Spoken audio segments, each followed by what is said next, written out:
Hello and good evening. Are you having a Monday? 'Cause we are too. And now we are going to do the murder to make it all better. Or the brothel. Dun, dun, dun, dun. Brothel will make it feel better. Who knows what we're doing? We're about to find out.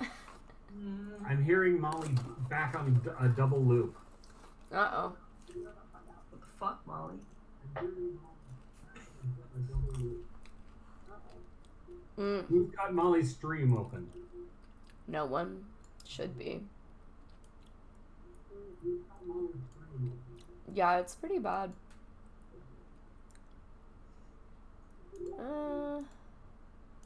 I don't have any extra tabs for it to be me. Double checking.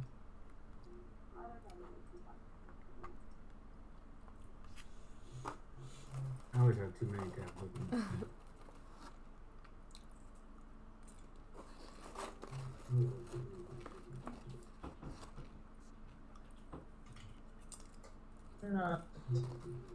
Okay, great. You got it? Yeah, it doesn't sound to be repeating us now. Crisis averted. Okay. Now that we've dealt with the technology stuff, last time on Pathfinder, our intrepid adventurers kicked the shit out of Thorat. The Pharaoh's army managed to get rid of the rest of the undead, except he left the temple complex. He's going to leave it to the Adventurers Guild, and they'll take care of that. But you guys got your rewards and headed out, deciding that you needed a relaxing vacation. So you decided to jump aboard the Escape and head towards your island. Woohoo! Did we ever name your island? Okay, that's still something we ought to come up with. Yep. And you guys were also talking about coming up with a banner, pennant, sigil thing for your group, for your island, etc. Any thoughts or ideas on that?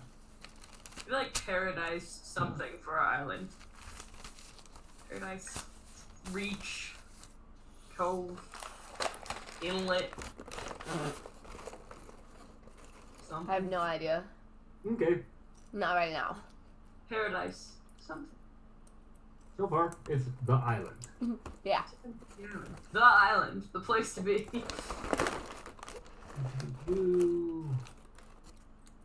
So, as you're sailing up to the island, you have been here since the Earth Elemental finished increasing the size of the place. Uh-huh. Our island. It's so pretty.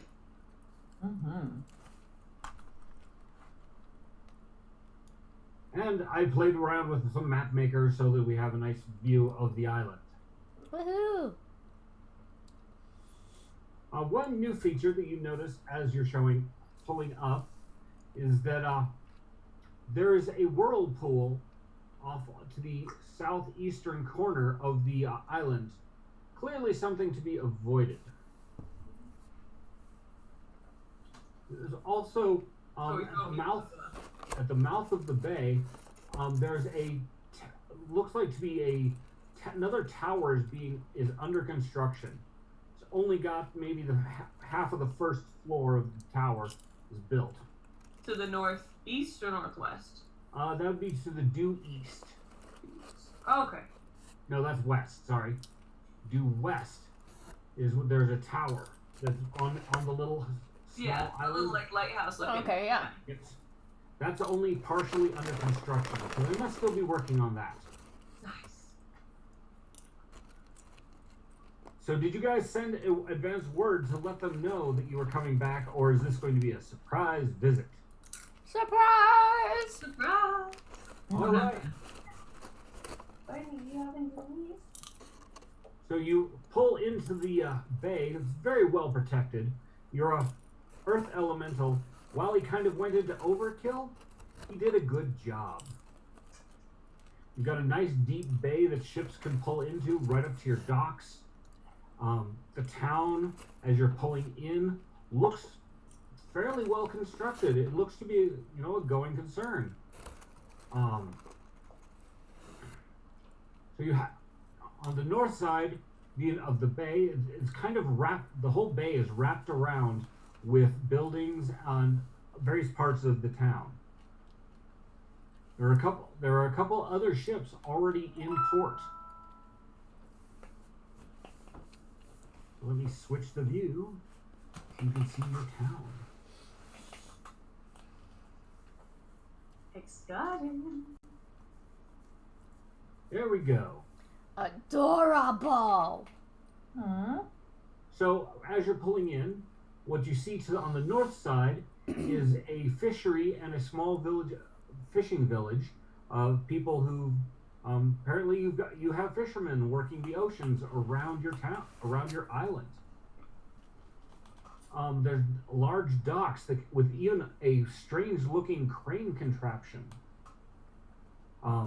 Red, you've seen one of these. They're of gnomish construction, used for loading and unloading ships. There are several large buildings on the waterfront. Looks like there's even a ship yard down on the southern side of the bay. Of course, you can see the keep because it's on the highest point other than the mountains to the far north. It's much bigger. You can recognize some parts of it, but otherwise it looks completely different. Much work has been done to it.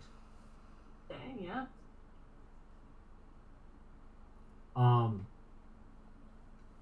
I assume you're going to pull up to the docks. Yeah. Mm-hmm. Appreciate Okay. how the town is centered around the brothel, as it should be. Definitely. Well, the brothel was built right behind the inn. So, you go in, you get your drinks, you get liquored up. You want to go find somebody to have a roll in the hay with. They just send you out the back door, straight across the road, and the madam will help you. Excellent. So, pulling up to the docks, your ship is approached by someone wearing what looks like to be some kind of badge of office. They are carrying a register book and coming up to approach your ship to find out who you are and what kind of goods you're bringing in, etc. Well, I would assume that they would see our special flag on our ship and would know who the fuck we are when we pulled in. Are you flying your flag? Yeah, we definitely would have been. Okay, then instead of just that, you actually have a contingent of town's guard and about 4 or 5 notable people. They look, well dressed, people who think they're important, waiting on the docks on the waterfront for you to pull up in your ship, and a number of townspeople as well. Everyone's excited to see it. Yes, because almost none of these people have met you.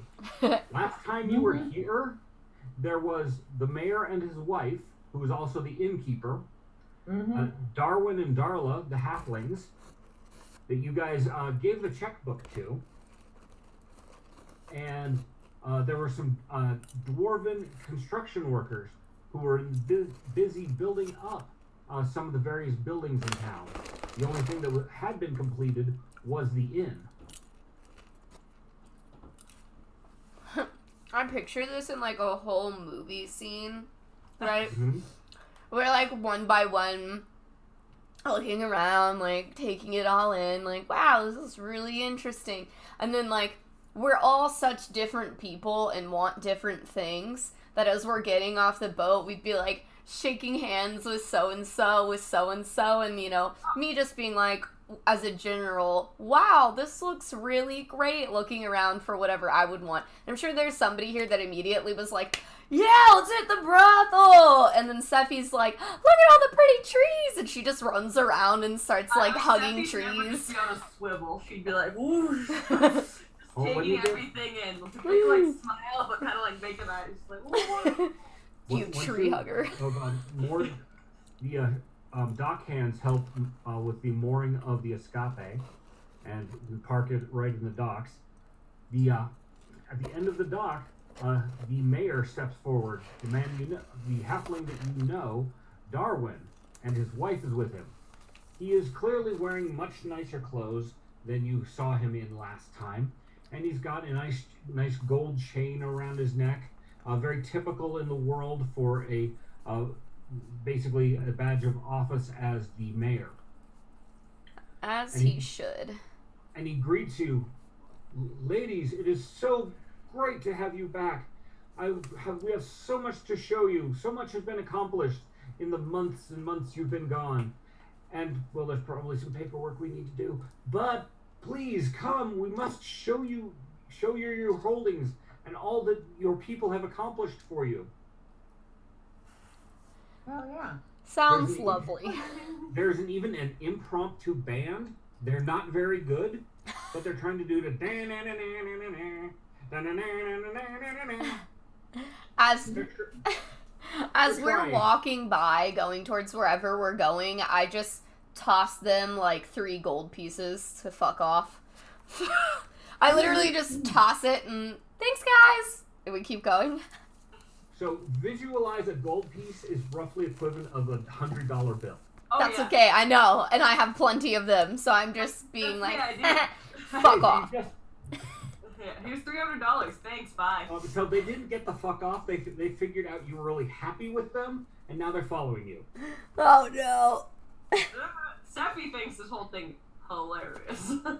So the very first stop is the first building that was completed. It is the inn, and so it's pretty much right next to the town square where they built the well.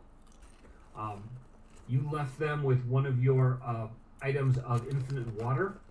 I remember correctly, it was you left them with the barrel. Uh-huh. And so they've basically built a well water tower kind of thing in the middle of the town square, which feeds to all the houses and buildings. Oh wait, I was on the ship. So they've even got a little impromptu stage set up. It actually looks like a couple of low tables that they just put there. Town hall. Right in the square between the inn and the town hall. No. And they invite you up onto the stage, and the mayor starts making a speech. I would love to introduce to you our most benevolent lords, actually our most benevolent ladies, the nobles who have... He stops and looks at Cheeky. Lords, ladies, and other gentlefolk. You know, smart way to put it in there. Right. So they have been... Definitely give them a thumbs up. They founded this island, acquired the deed from the crown, and have put forth large sums of money in order to begin this settlement. Many of you have brought your families here and started new businesses, and so far we're thriving. Please give a warm welcome to Lady Tatiana. I do not remember if Kate was there and actually got the title of lady. I did. Yeah. Okay. Lady Kate Longshanks and Lady Sephi. Baby. Baby. Baddie. She whispers to the mayor. Oh, that's right. Baby. It's kind of weird because you're diminutive and cute. A lot of people go female on you. Yeah. Sephi never gets mad, just gently corrects. Well, my gender is Leaf. Leafy. So, after the applause, it's very clear that the mayor is waiting for you to make a speech. Tatiana. I would assume everyone looks over at Tatiana. Our resident speech giver. thank you all for all of the amazing work that you have put in to this island, and we are so happy that we could provide this fabulous place for you to live where we can make money off of the losers passing by.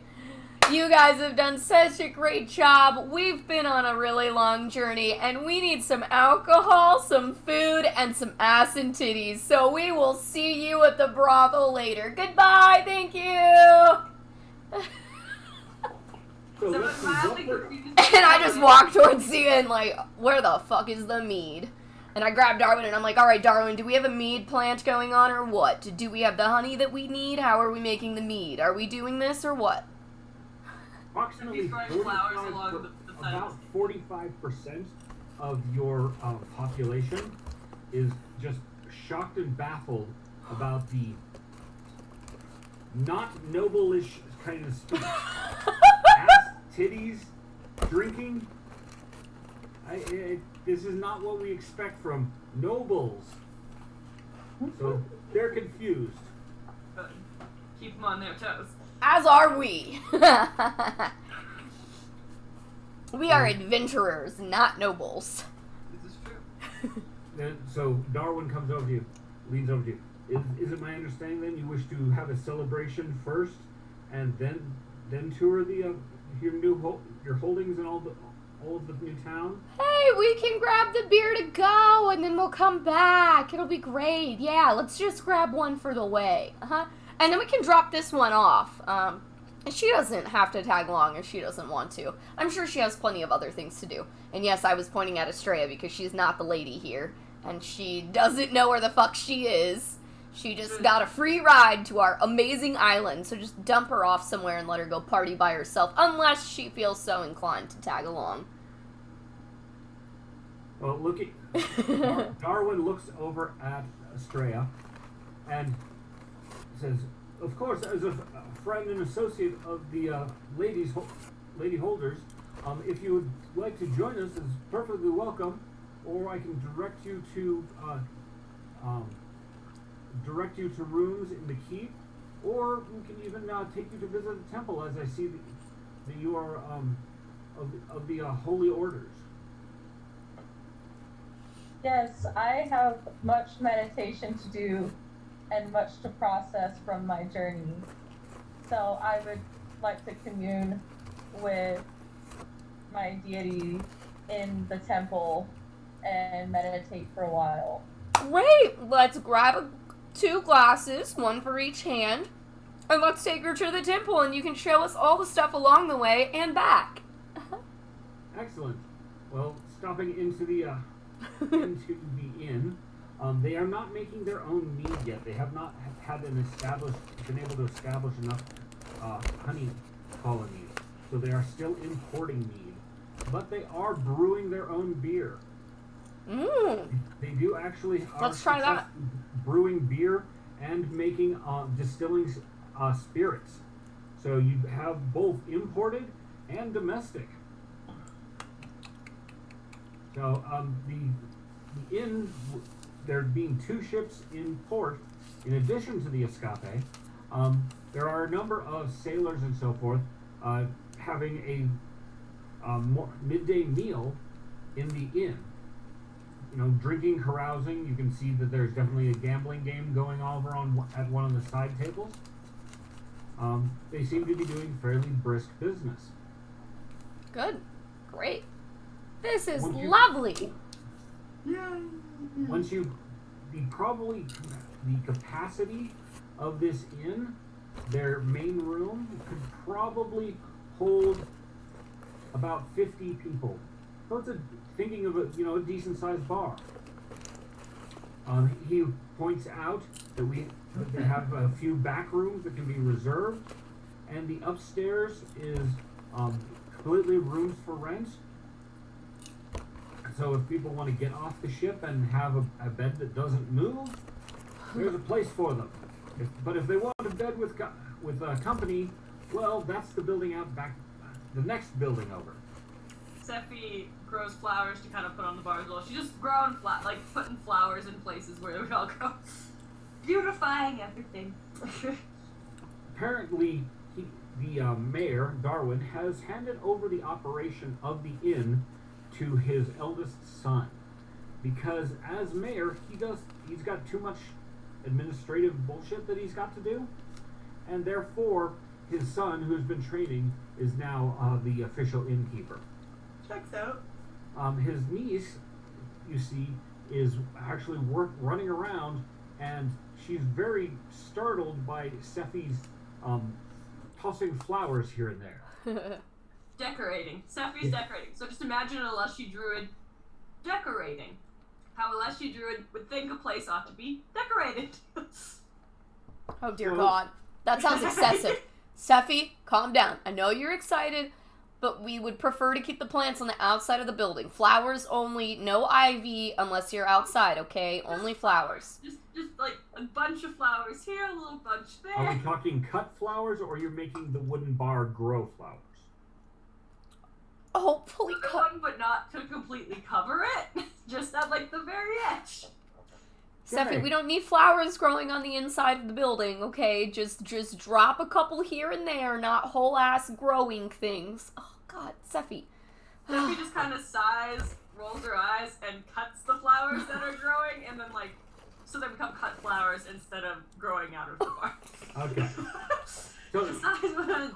from here, Darwin takes you to the next building, the building complex to the north. Oh wait, we gotta grab our beers. Okay. As soon as Sephi goes to cut the flowers, I slide her the beer and point at it so she gets in it.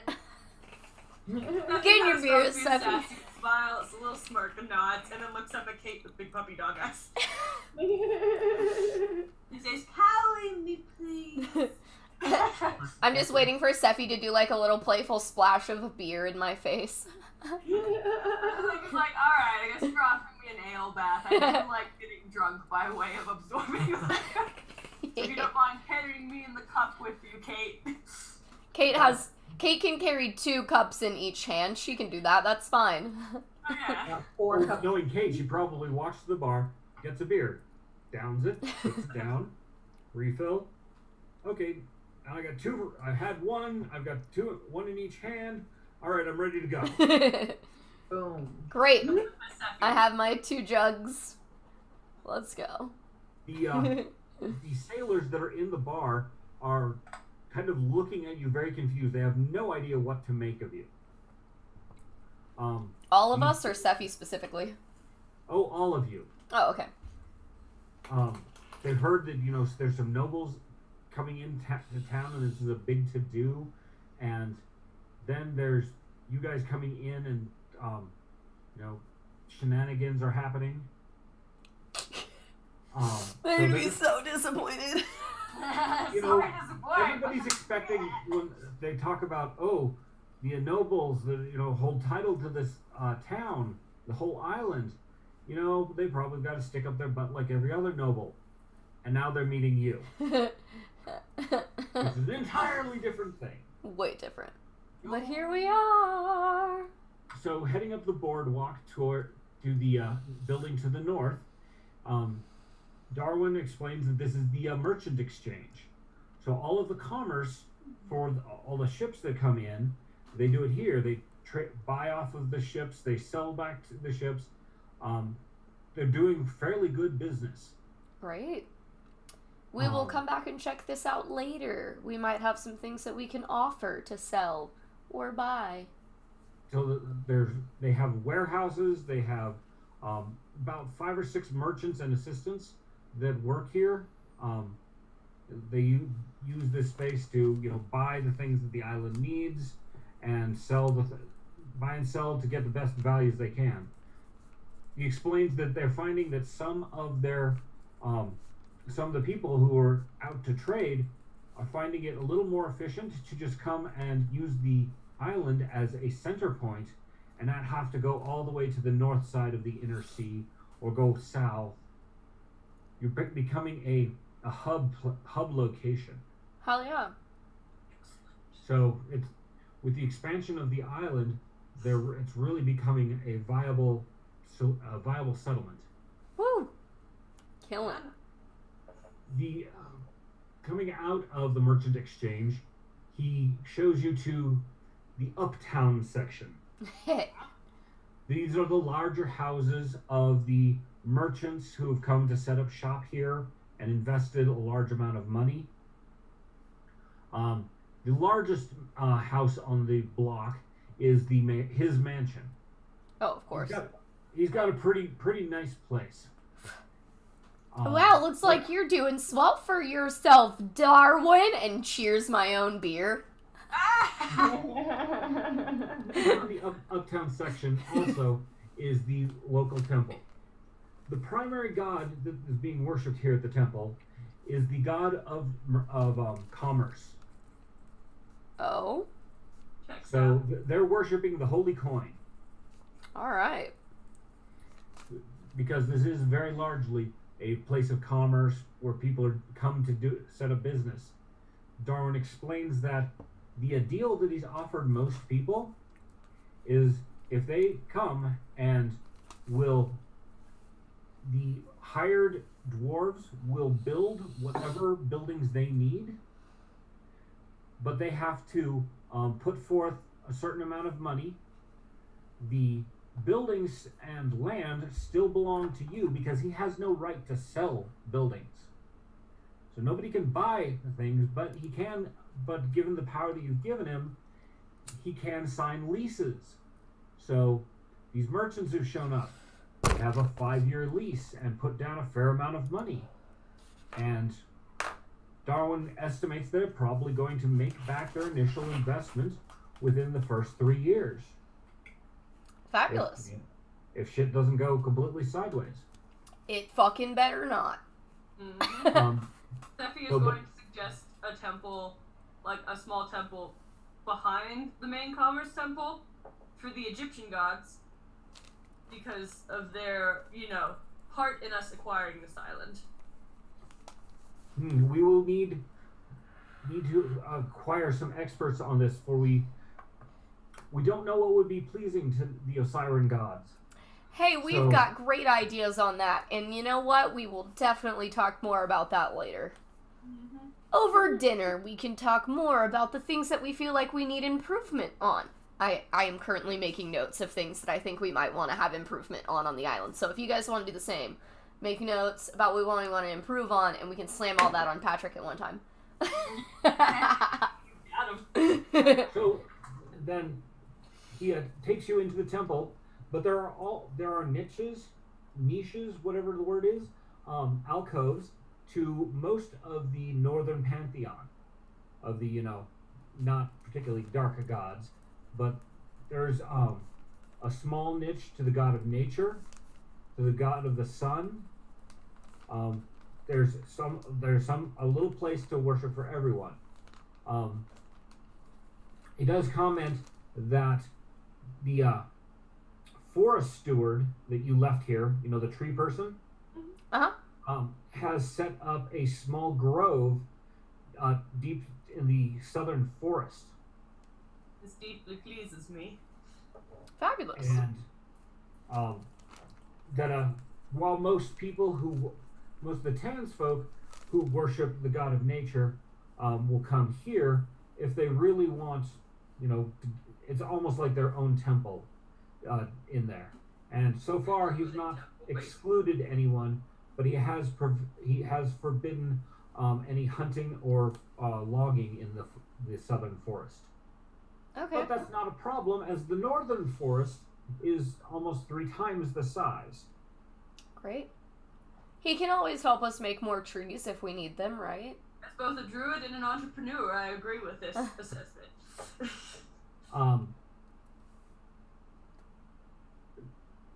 So the Darwin will introduce Brielle to the priests and acolytes that maintain the temple. So the first thing we're going to be rolling is, how high level priests did you attract? Let us find out. So I need to know everybody's charisma bonus. Charisma is my strong suit. +1. Okay. +4. Gang. 4. Okay. That's like the the modifier, so it's 4, right? Correct. Yeah. Okay. And Kate. +1. Okay. Hot tub. So this is based on you guys' reputation, your charisma, and to see what level you get. So the base is going to be a so they can't be less than a 5th level priest. Damn. Based on your reputations, and you got a level 12 priest to show up. Nice. Nice. So he has. Let's see. Let's find my notes. Gang. But the nice part of that is, while you guys, because you pay for the temple, basically, you get their services for basically cost. Excellent. So, you need healing, resurrections, growing a new limbs, removing curses. Sunstone implantation. What was that? Sunstone implantation. Right. So you have a level 12 priest, a fairly high level priestess of the god of commerce, and she has 2 acolytes with her, and then another acolyte who serves the warrior's god, who helps maintain the temple.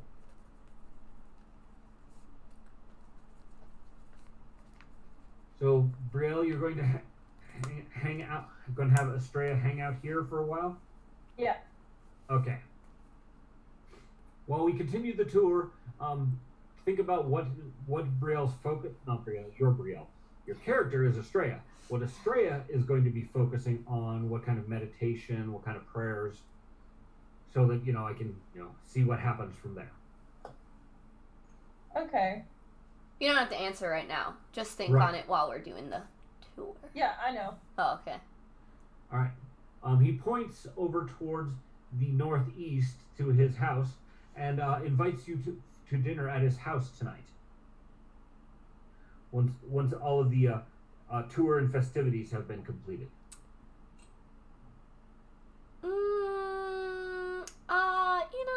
I guess.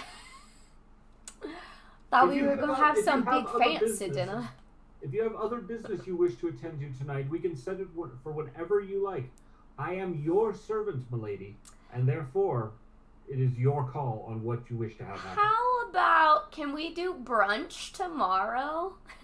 Although brunch is probably not a term right now, so can we do breakfast around lunchtime tomorrow?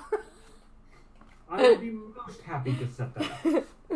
That way we have plenty of time to reconvene amongst ourselves and sleep on what it is that we want to discuss about furthering this amazement that we have created on a fresh mind tomorrow. Because tonight we are celebrating the long voyage that we have had, and we made it safely.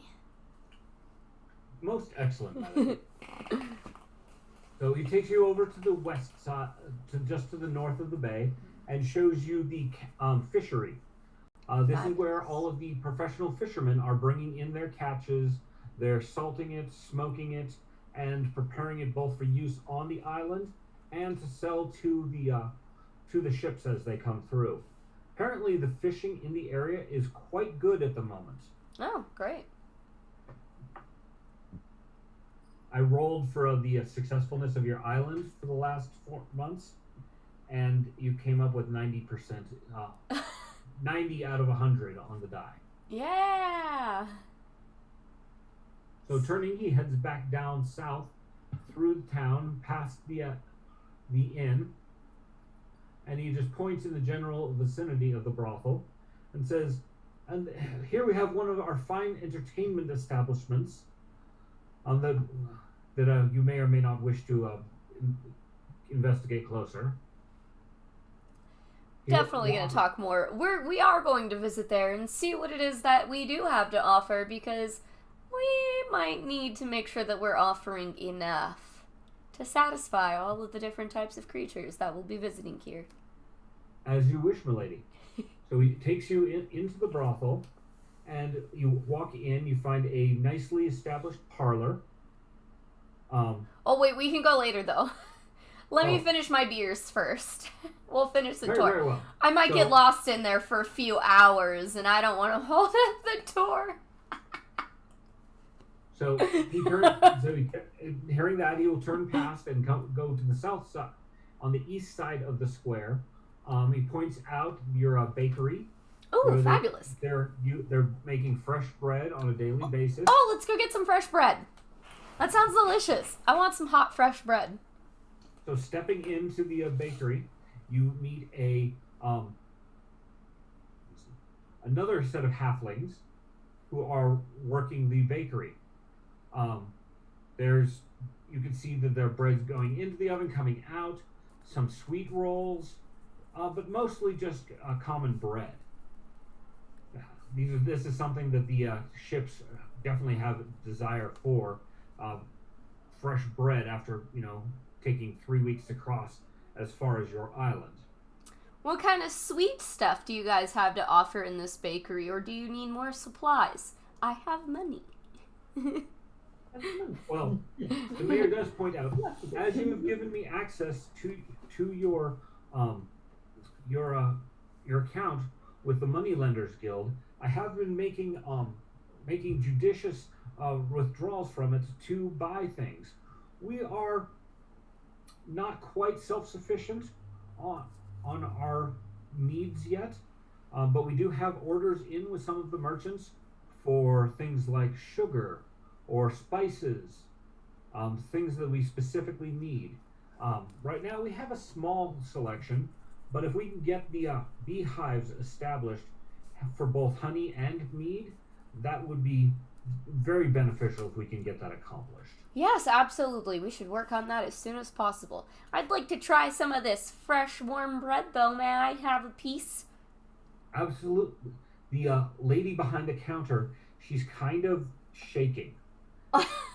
She's like, yes, ma'am. Great.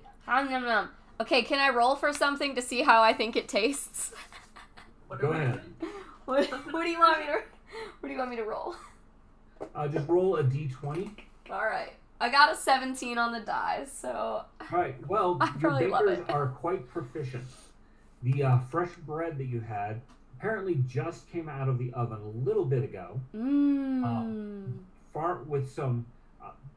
The butter is obviously been shipped in. It does not look like they have it. Probably don't have any cattle on the island. The All your right. mayor tells you that they do have sheep in the hills to the north, and they also have pigs for livestock, but they have not brought in any cattle yet. So they're short on dairy products.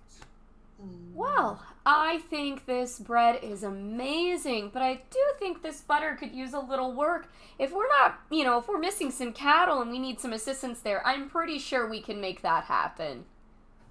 Seffi tests the bread by resting on it instead of eating it.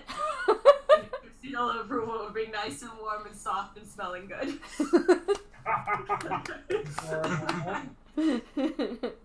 I can sleep on it. After crawling out of your little mug of beer. Kind of stumbling, because that's how Seffi gets drunk. Stumbling and passing out on the bread, and then the bread absorbs some of the beer, so then you can kind of get back up again and be like, I'm a little less drunk now. Exactly. The next building to the south, as you're headed that way. Well, that's like I give a flower to the baker. It's like, that's some good bread. But because I'm drunk, it's like an orchid, but kind of crooked and a little crunchy. Thank you, milady. Thank you. Steffi does a real firm nod and then crawls back in the alcohol container. As you're headed towards the next building, the mayor points down the street to the east and points out the residential section. It has a number of small to medium houses. These is a housing section for most of the general workers. People like the baker himself has residence in the bakery.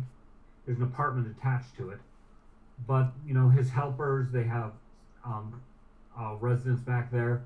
The dock hands, basically most of the laborers who are working the area. The next building next south of the bakery turns out to be the brewery, where your fine beer that you guys have all been enjoying has been made. Fabulous. So it has that warm, yeasty, bitter taste in the air of a homemade brewery. And the brewmaster comes out to meet you, sees that you have mugs in hand, and offers you to top you up with some of the same, and he has some of his own private selection that the high-end stuff that he hasn't quite gotten ready to sell to the inn yet. Yeah, let's go check that out. So you guys get the brewery tour. Yeah. He talks about the technical stuff of brewing, which you somewhat care about and somewhat don't. As most people with the brewery tour, when do we get to the sampling room? Yep. That's the most exciting part of any brewery tour. Yep. So, it brings you out. Very intrigued by the process, though. It smells good. There's lots of grain, and all I can do is absorb liquor anyway. So it does bring you out to their sampling room. It's not particularly large, but there's a table for 6 people to sit around, and provides you with smaller samples of all of the different beers that they've made. So far, they have 4 that are in production, from light ales to dark heavy stouts. Great. Some of these supplies they're still having to import, but majority of the grain, the farms to the south of the island have been producing sufficiently to provide for both the brewery and the bakery. Talking to the brewer man, I'm like, so friend, this beer is great. I'm really enjoying it, but there's something missing here, and I know you know what it is. What do you feel like you're missing here? The mayor has told me that you specifically asked for mead. Well, And that. Is there more that the lady would prefer? Well, I see A we've little got 4 anxious. flavors of beers, and these are all great. Do you feel like there's one more flavor that you could maybe want to add, that you're missing something? This is me actually just asking generally, like, what could we do to make your brewery better? What would you like to make better beer? I would care for some little more exotic ingredients. I can make all of the basic beers with what we have, but come springtime, it's so very nice to have lightly fruity flavors. But I'm sure that the grove will start bearing fruit trees here soon. Well, I will make it's sure. It's amazing the speed at which the plant life on this island has grown. Steffi smiles a very evil grin, intending absolutely to plant like about 17 different kinds of edible flowers on the side of this brewery the minute we get out of here. Okay. I will That was just an evil grin. I will make sure that we get you those fruit trees come spring. And I look forward to seeing the amazing fruity beers that you brew for us. We also are distilling distilling some scotch. Unfortunately, it will be a while before the scotches and whiskeys are palatable. Right now what we have is quite rough, but some of the sailors still will drink anything we put in front of them. So, Yeah, they will. Elbows Kate. I will. Yeah, as we walk And then out, cheers Steffi's the just beer with hanging Kate. up the cup and like growing like a rose bushes off the side of the building and some various like tasty plants that they can put in their thing. So, the one that comes to mind to you is raspberries and blackberries. Getting a nice hedge of those growing. Yep. He did mention that the grove, apparently that's how they refer to the forest on the south end of the island. Your aunt has been apparently planting fruit trees to expand the woods down there, in addition to all of the other deciduous trees. So there's entire sections that are almost like an orchard on the outer edge. Beautiful. Brilliant. Going south down the road, the large building on the west side of the street, the mayor shows you, is the town hall. This is primarily the administrative building where his office is, his clerks, who include the dock master, who collects tariffs from all of the ships who come into port. He says that right now they're only collecting about 75% of the regular fees to keep the prices low, to encourage people to come back. He's figuring within a year that they'll be up to the standard prices for dock fees. Also stationed here is your town guard. He calls forth the captain of the town guard, which he explains is separate from your hired military detachment. These people are responsible for maintaining peace and order in the town. And if things get really too unruly, he can send to the keep and have a few soldiers come and help straighten things out. They've only had to do that once or twice when they had 4 ships in port simultaneously and a massive brawl broke out in the bar. But this was not unexpected, and they did pay for damages. Good. So did you tell them they weren't allowed back here? Because if they come back and they do it all over again, things are going to be worse next time. I did not do that before. I was thinking that you wanted to potentially keep them as visitors, because they did throw down sufficient coin to clean up after themselves. They should be allowed back, but if they do it again, That's fair. they never don't pay their way. Basically, I have been running things in the general idea that your primary goal was to promote commerce. And so if we can charge them for it and we actually make money off of a bar brawl, I don't see too much of a problem with it. As long as all of the damages were covered by them, we can let it slide for now. But Yes, maybe ma'am. we should find, some cool stuff we can put in the bar to calm people. Just slip something in their drink every once in a while.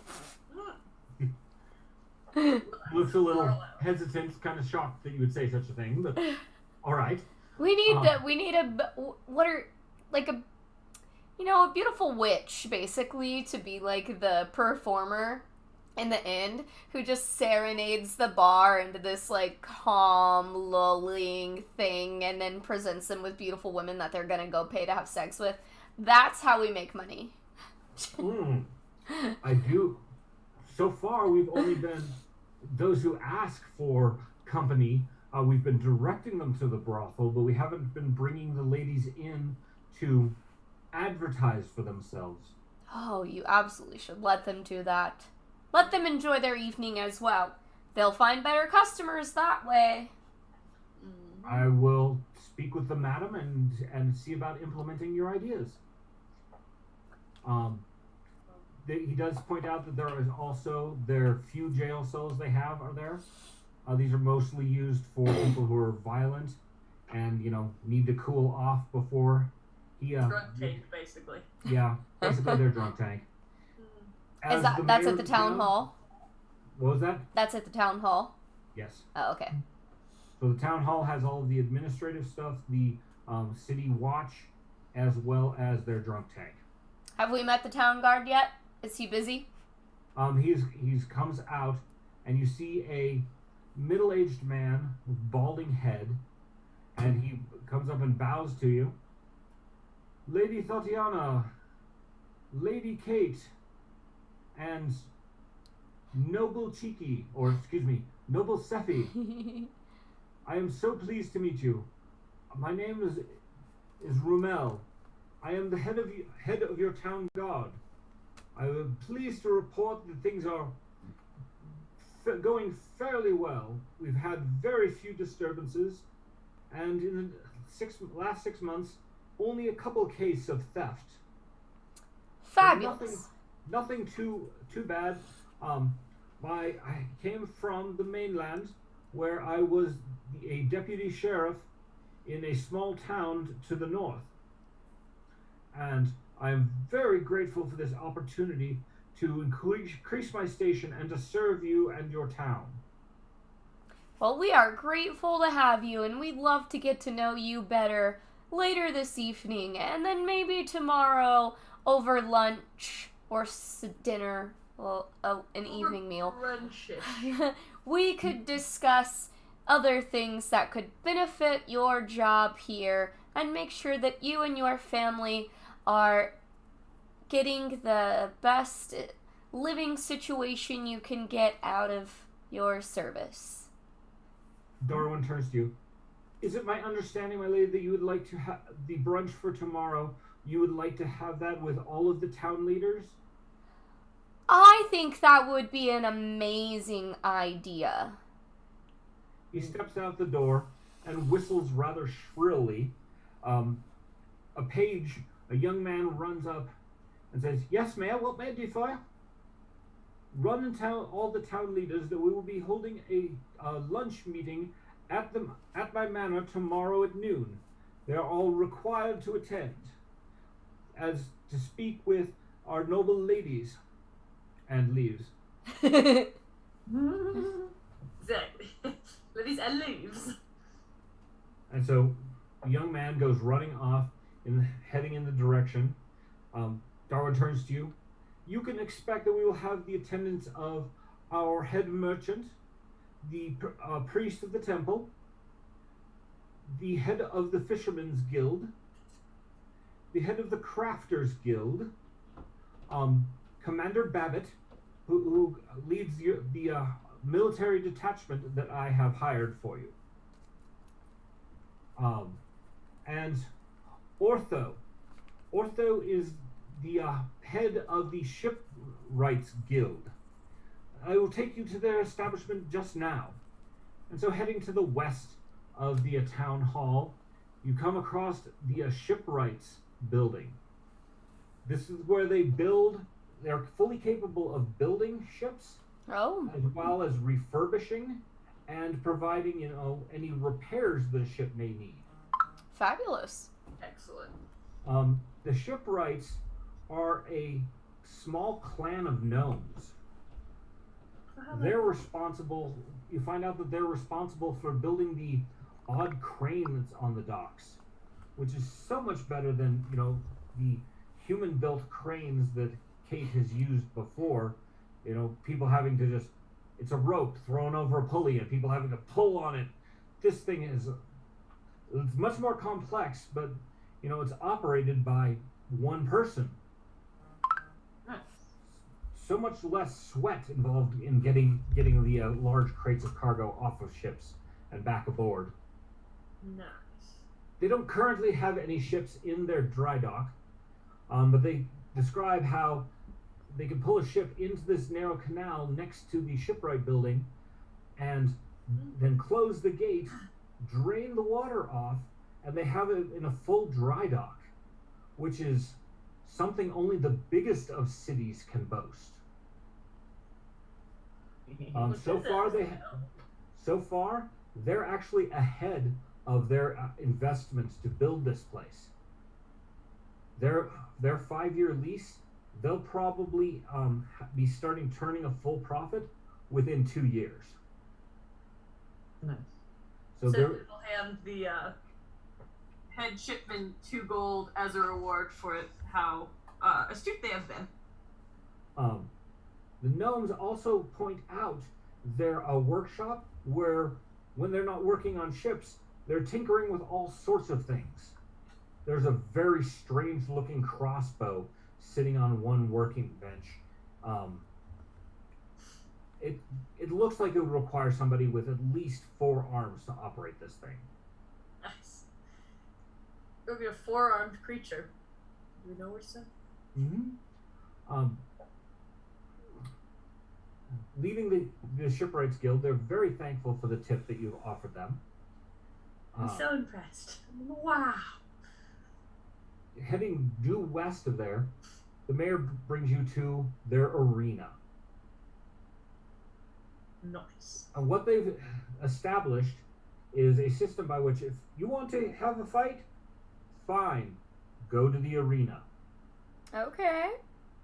They will have people who just go in for a brawl, you settle a difference, or even just place bets on each other.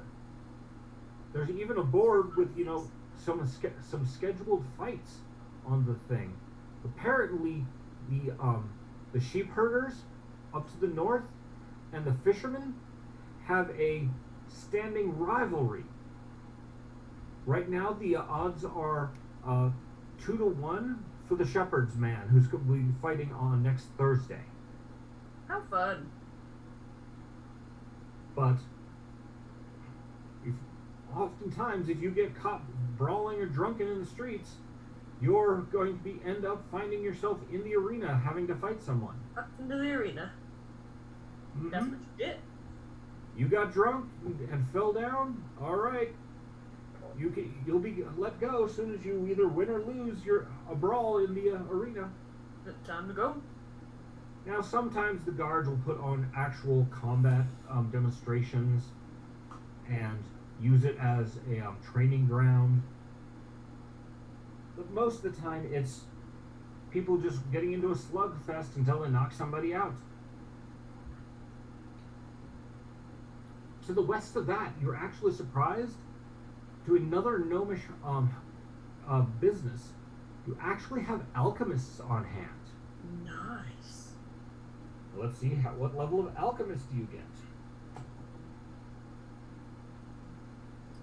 A 9th level alchemist and his apprentices. Not too shabby. All right.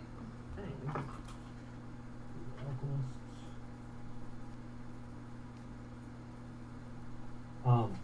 They are capable of mixing up multiple potions, and not really magical potions, but the alchemical compounds and solutions. A lot of these they're using as trade goods. They're getting the raw components from the ships that are coming in, brewing up their things, and selling them off again. Some of them, they get used within the town, or others get sent off as trade goods. Nice. I having quite the center of commerce here. Yes, they've been quite successful. Mm-hmm. To the south of the alchemists is the smithy. You've got a full blacksmith here, and let's find out how good of a blacksmith did you get. Damn, you have a 15th level blacksmith. Heckin' yeah. Wow. All right.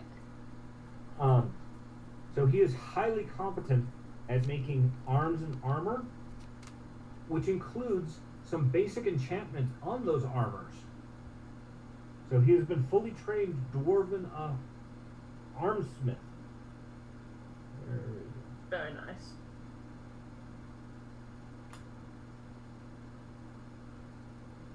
And the last building, a little farther out than everything else, is the leather workers, because, well, a tannery stinks. Mm-hmm. And but he has a full setup for doing all forms of leather work, from armor to clothing, protective clothing, all of the different things that the town needs. Again, selling and repairing things for the ships that come and go. You even he points out, the mayor points out to the east the windmill that they even grind their own grain with. Originally, they had some kind of grindstone, and they had to have people turning it by hand. But the gnomes, well, they thought that was just stupid and invented a windmill for them to do it. Also at the Leather Workers Guild, Sephi crunches her nose up and then kind of crawls out of her cup, goes next to one of the corners of the building and sits down and just starts growing wild roses. Cover up the smell. Good. Again, the mayor points out another residential district with multiple homes for all of the workers throughout the town. I might just fill that little grass space between the residential homes and the works. Just like on a field of wild roses. People don't quite know what you're doing, and all they see is thorny vines growing up in the area. But it's your land, so we're not going to say anything yet.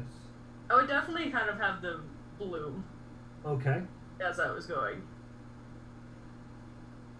Well, So, and hopefully release just the world's most lovely smell, because I think wild roses smell delightful. Alright, what's your primary casting stat? Or just give me a spell attack. Spell attack? Perfect. I can do that. In theory, if I can find my d20. There we go. Woo. Oh god. I got a 29. 29. This entire patch of ground turns itself into a rose garden. So you've made winding paths through it, and you have almost a rose maze there now. Oh, how fun. Where's my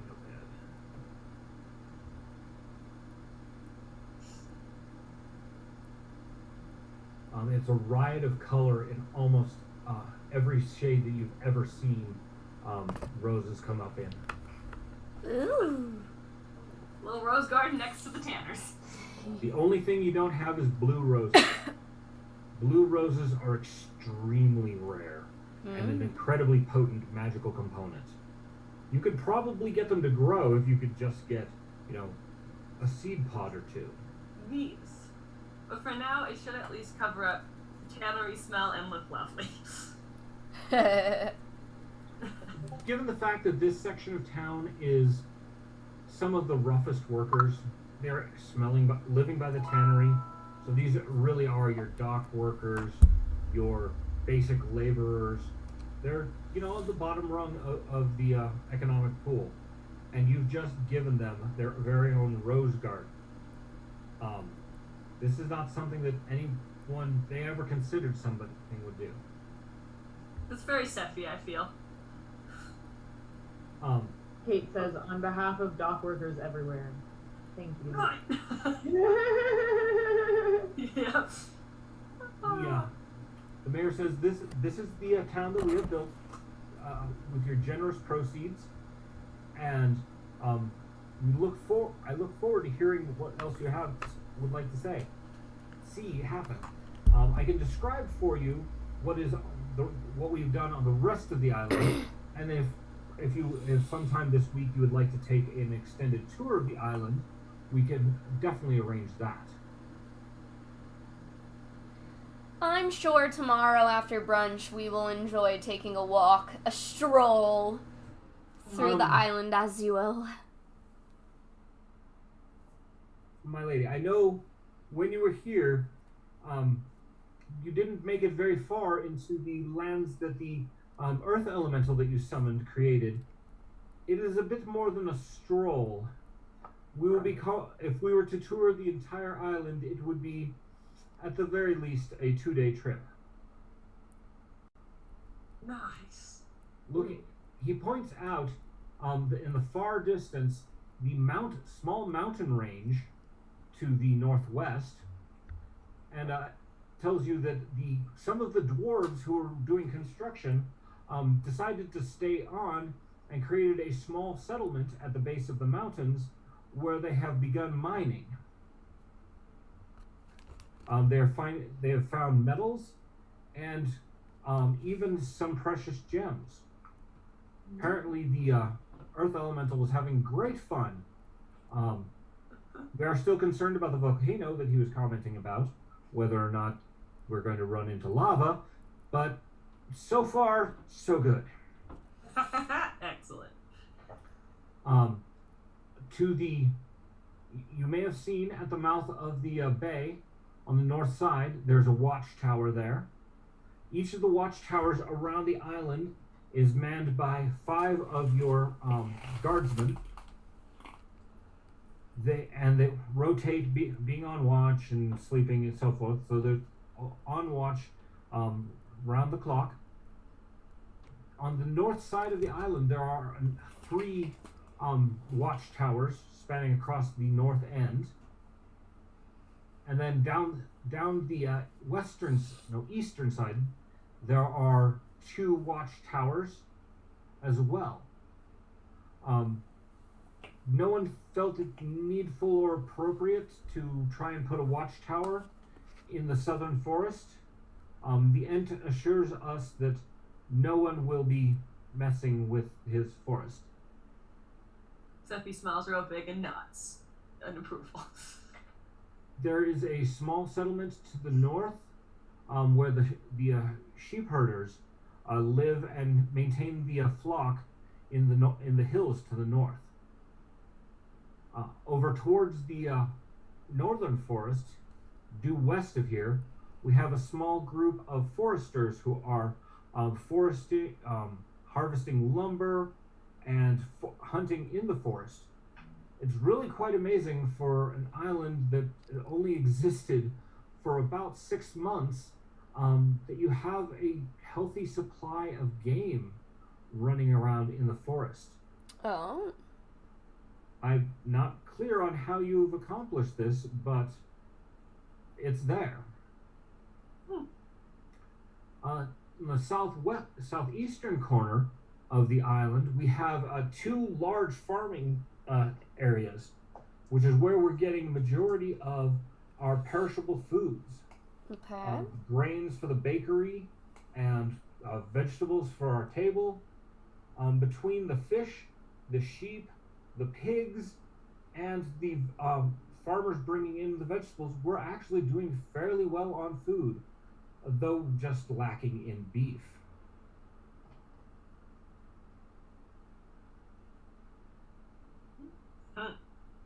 So he points to the various roads leading places, and then says, and the last thing to show you is the improvements that you've requested on your keep and your guardsmen that are stationed here. Mm-hmm. So as you walk up to the keep, there are 4 men standing at attention on either side of a long stone bridge that now leads up to a much more significant keep than the small fort you found when you came. From the outside, it looks like it's kind of shaped like an odd octagon. It's like pointy on one side, and it's got some rounded towers. You remember it did have 1 tower when you were here. Well, now it's got 5. And they've apparently made it into a 2-story structure instead of the 1-story that was here previously. Nice. You're not sure, but there looks like there are parts that were there in the original construction, as well as much newer sections. And vastly improved. Very much so.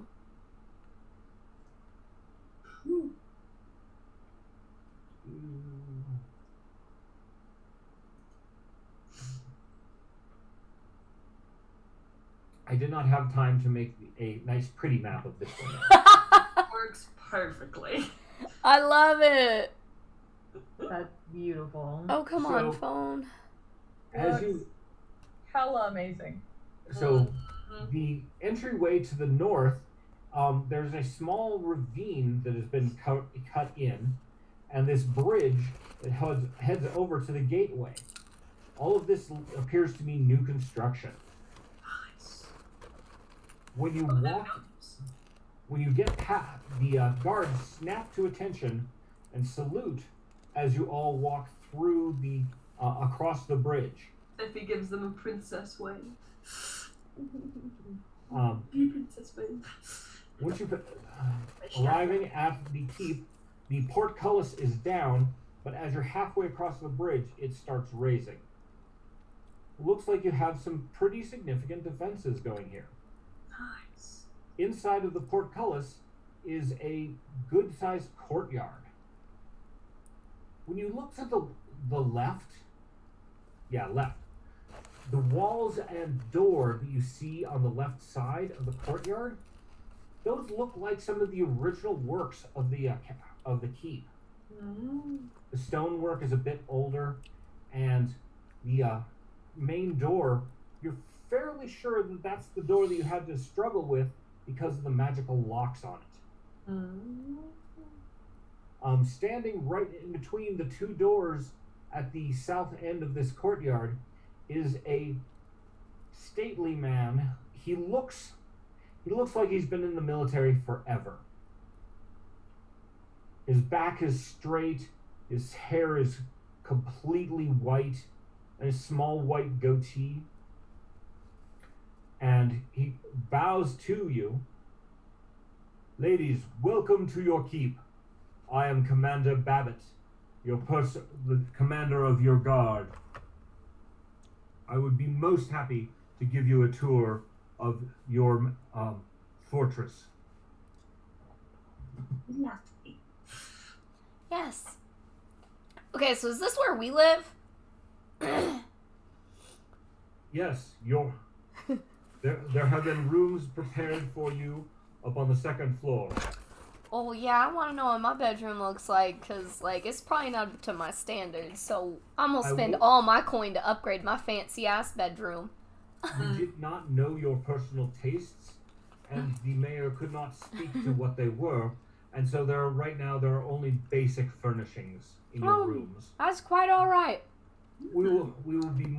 I'm sure the mayor will be more than happy to task all of the craftspeople to build or to acquire whatever it is that will suit your needs. Red velvet. Everything. Hall rooms, red velvet. Red velvet, black satin, everywhere, mixed it in, done. I cheers my own beer looks again. over to the mayor, and it's very clear that the mayor is taking mental notes. He walks you into the large doors on the left side of the courtyard. All right. You enter into the Great Hall. This was the room that before used to be the mixed-use kitchen and office and bunk room. This was the big room in the old fort that was here. It has been cleaned, repurposed. This is now organized as a great hall. Beautiful. So there's even a dais with seats for you to sit in if you have to hold official court. Okay.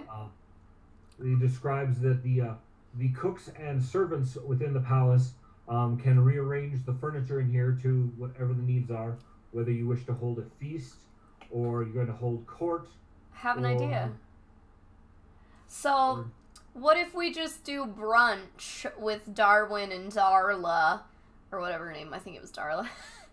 We do brunch with them as our mayor and the person who carries a lot of our secrets, more or less, and kind of is the one person that we trust. We do brunch with them. But then, now that we have this beautiful, great hall, we can host a feast for our outstanding members of the community, along with their primary person, if they have one that they would like to bring along. You get a +1.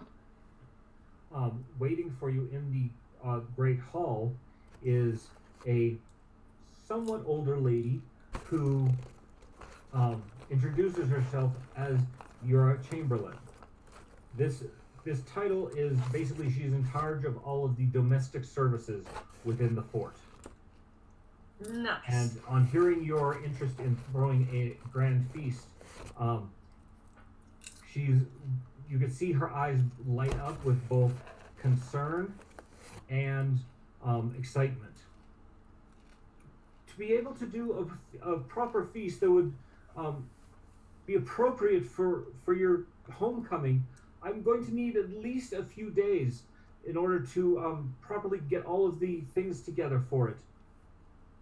I think that sounds reasonable. I really would hate to be underwhelming in providing you such an event. Please, is 3 days an acceptable time for you, miladies? Mm-hmm. At least. We should be here that long. Yeah. Do brunch tomorrow, and in 3 days' time, have a feast. From here, there are doors that lead out into the main hallway outside. You find that there is, he points out the officers' quarters, and further to the south of it, the barracks. There is 30 guards on duty here at the keep, with another 30 spread between all of the watchtowers around the island. Nice.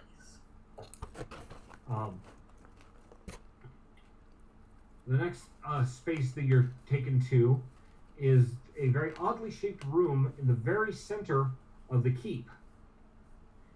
Again, it's older stonework, and you recognize the magically sealed doors.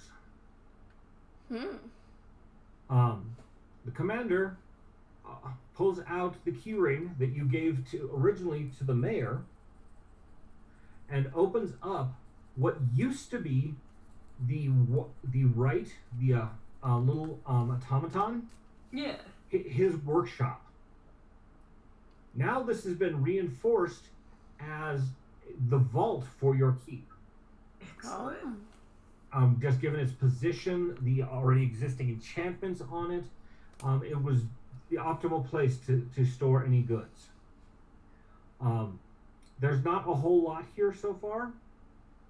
There are a couple of chests containing what the mayor informs is the tax revenues and money that's been brought in. They do not store it at the town hall. They store a small amount for petty cash, but the major amount of the coin for the town is here. And so they actually do payroll for all of the town employees in the great courtyard once a week.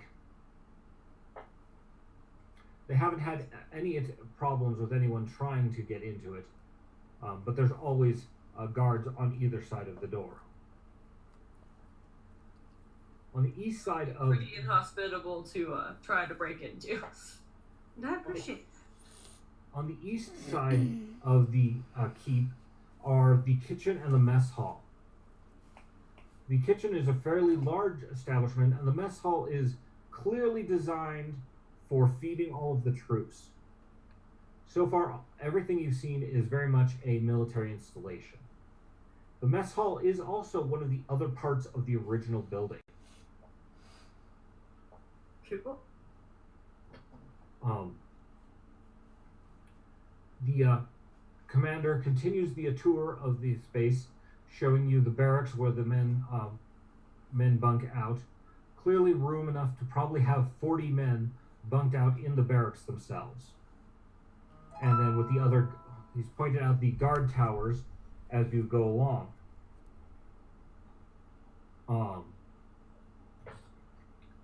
The last section that he shows you is the armory that they have acquired. In addition to all of the men's personal arms that they wear, they have been issued. There's spare arms here, more crossbow bolts, more ballista bolts, and the quartermaster who handles all of the supplies for the for the fortress. The very last room on the main floor is the forge. They also have their own smithy, where they're making arms and arrows and all of the things that a military installation would need. Hell yeah. Inside of this, you find your right, the crafter automaton who you found here on the island. Steffi walks up to him real excited and waves and is like, "Hi!" Mistresses, it is so nice to have you back. So much has been going on, so many things. I would really love an opportunity to show you some of the more interesting things at your convenience, of course. Absolutely. You I'm can happy you're not tell bored anymore. the glum expression that he had before is gone and replaced with a lively one. Good. He's got stuff to do. You can see that the forge is running, and even against one wall, there are what looks like 3 copies of him. They're standing stone still, and they're not moving or anything, but it looks like he may have been working on maybe trying to reproduce. Good for him. I don't. Starting a family. On him seeing you looking that direction, I have been experimenting with what it takes to create one such as myself, and unfortunately it takes magics more than I have. So maybe once the Mages Guild gets set up, I'll be able to get you to negotiate with them to help to energize these other homunculi. I think that's more than reasonable. Oh yes, I forgot to mention the Mages Guild, the mayor says. We don't see them very often, and we only have one mage here so far. The tower that you saw coming into the bay, the one that's under construction. The Mages Guild sent a representative with a large amount of coin, wishing to get a lease and build themselves a tower on the island here. I think that's a fabulous idea. I think that's a fabulous idea as well. Sounds like a great location for a mages guild. I would also like to hang out there. So he does say that the single mage that has been sent so far to oversee the construction is only a circle mage, and he very much seems as a journeyman and following out the instructions of his superiors. So I'm assuming that we won't have any higher, more powerful mages arriving until the construction is nearly complete. Well, let's invite him to the brunch as well. Ask him what would be necessary to get some high-powered mages onto our island. I know. Me. Because I'm part of the Mages Guild. You're part of... I was not aware that you were also had position in the Mages Guild. Yeah. I will most definitely send an invitation to the journeyman to have him come and speak with you. Yeah. Yeah. Fire magic. And then he takes you to the staircase that leads up. Ooh. Oops, not that picture. The upstairs is again shaped like an octagon. The center room that you find first when you come up the stairs, there's a set of chambers that is the office of your chamberlain.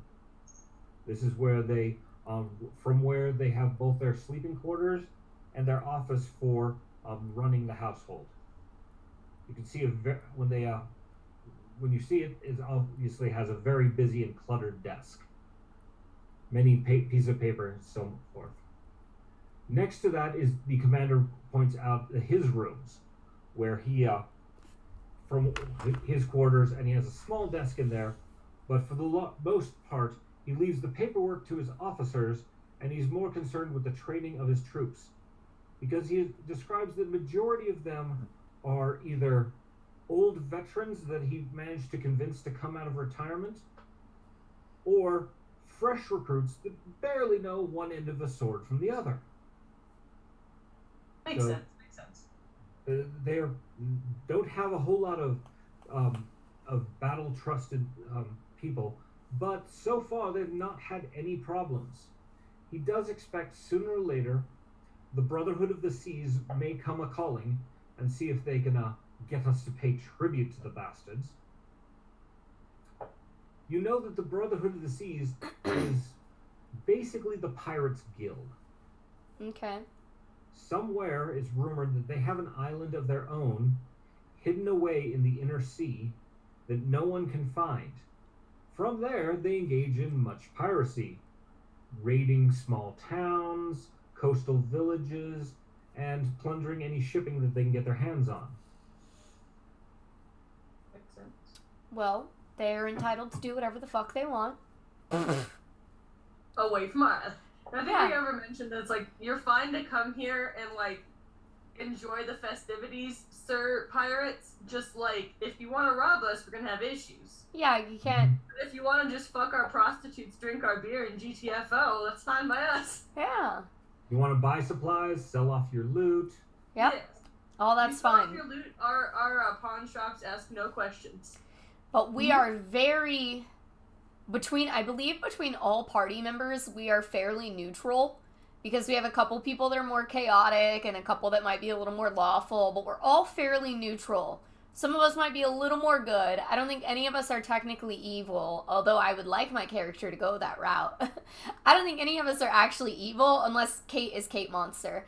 So we don't really support bad things happening here. So Not evil for evil's sake, but yeah. So hey, everybody's got to make a living. if you're and you can make a living in a way that doesn't hurt anyone else on our island. Exactly. Because if you're just harming people for your own benefit, that's evil in some people's eyes. So we do not support that behavior here. Speaking of soldiers needing to learn how to fight, though, hey, this big beastie lady right here, she knows what's up, elbowing Kate. You want to get some strong fighters, you just let them hang out with Kate for a day. Kate, you want to give some classes or something? Let's teach these guys how to be as cool as you. There definitely is a place for the kind of one-on-one combat or small group combat that highly qualified adventurers such as yourself engage in. And there are also the military tactics that we're trying to instill into them. Yeah, I Sometimes can it can be help that. very different methods of fighting. So, but yes, Fair. we would very much like to see your prowess that has led to your position. And if at some point you wish to put on a performance in the arena, we would definitely be love to have everyone who's not on duty come and see. Sephi looks back at Kate and taps her head. I think that would be lovely. And I'm just sitting here like, do I fight Kate or do I make... What did you say, Tatiana? Oh, do I fight Kate or do I make Estrella do it? The large double doors, the room in the center, the commander pushes them open, and inside you see a very well-appointed room. It has couches around the edges. It's kind of a cross between a sitting parlor and a council room. There's a very large table in the middle of the room that shows a map of the island. So this is basically the cross between your personal parlors that you share and a command room that would be used for holding closed council, things like that. Over in one corner is a desk for the commander, as he's taken up a small space in there for organizing things while you haven't been here. He does point out that there are 4 open guest rooms that have not been assigned to anyone. Nice. So if you have others coming to visit, you have plenty of room for that. The servants do also have quarters on this upper floor. They're on the back side of the building. So all of the cooks and maids that attend to the building live there. The commander also points out that I do not allow the soldiers to take advantage of the servants. They have to clean up their own messes. This is a military installation, and they're required to make their own beds and sweep the guard rooms. So the servants are largely in charge of the kitchen and maintaining the upper floor here. Sephi nods approvingly. Going around, the first assigned room is been assigned to Sephi. She is in the northeast corner. It has a large wall. There are good windows facing outward. Still small enough that it's going to be difficult for a second-story burglar to get in.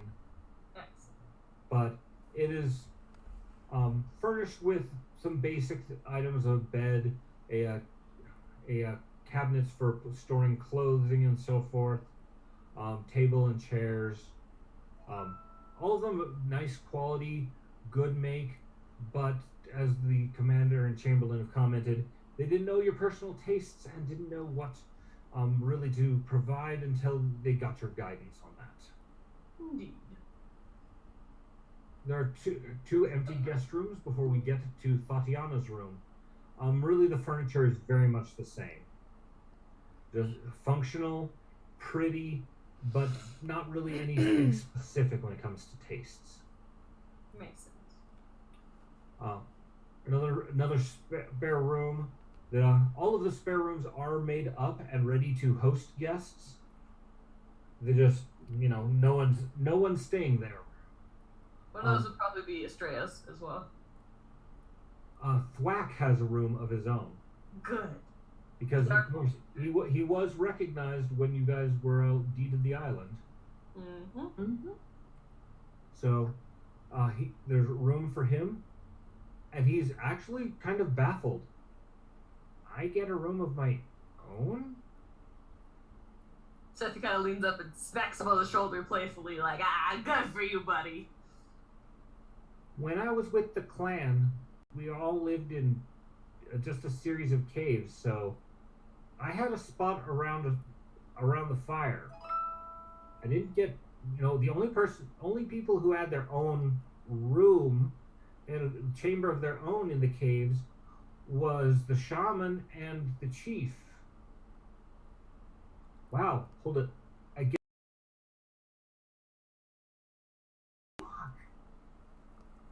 If I'm a chief, I need to get me some underlings. Steffi goes and giggles. Yep, definitely need underlings. And then the last room on the southwest corner is a room for Kate. They at least made the bed big enough for you. Hey, look at that. I mean, they may not know your personal tastes or anything, but at least they knew your size, and size meant, okay, this is an 8-foot long bed. Check. All right. Kate says, it's perfect. So, the Chamberlain says, if you give me any particular color schemes or styles that you would like to have your rooms decorated in, I will be more than happy to have that worked on by our wood crafters and others, and order in anything that you wish. Awesome. Thank you kindly. So, you've now gotten the tour of your keep and your town. I have an idea how I'm going to do mine. Lots of moss. Many plants. No, replace your bed with a flower bed. Actually, I was thinking I might make myself a moss hammock. Nice. Oh, I like that. Yeah.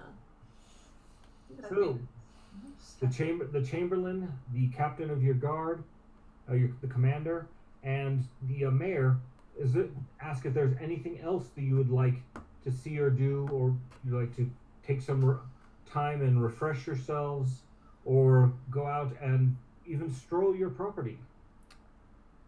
I might take some time to refresh first and then go stroll the property, but we can... Yeah, Kate's taking a nap. Yeah. I am not taking a nap. I don't know what those are. We're not doing that here. I assume that there is someone who has either already gathered our bags from our boat or who is currently doing that and bringing our bags to our rooms for us. And I'm gonna go in there and I'm gonna freshen up, but I ain't taking no nap. We just doing a quick little. He's not napping either. First thing I do is grow some very thorny, dangling roses from my little window. Mm-hmm. You have multiple little windows. Well, they're all gonna have little fringes then. All of them. All the windows in my room. I'm going to have hanging vines, floral hanging vines. Okay. Coming out of them down the wall. It's very simple for you to grow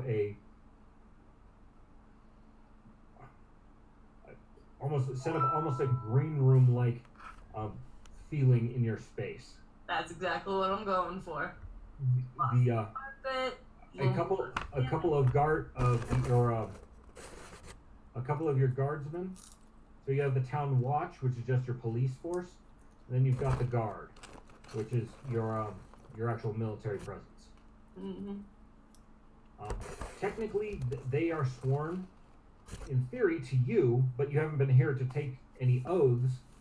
So Babbitt does comment that he's going to want to have the opportunity for himself and for his officers to formally swear allegiance to you. Yeah, we should absolutely do a formal ceremony where we all wear our baddie gear and do the tappy tap. So unfortunately, the tappy tap is usually part of knighting somebody. All right, well, you know what I mean. Yes. We'll do a ceremony. We'll make it real special. A full fancy ceremony to say that we accept you.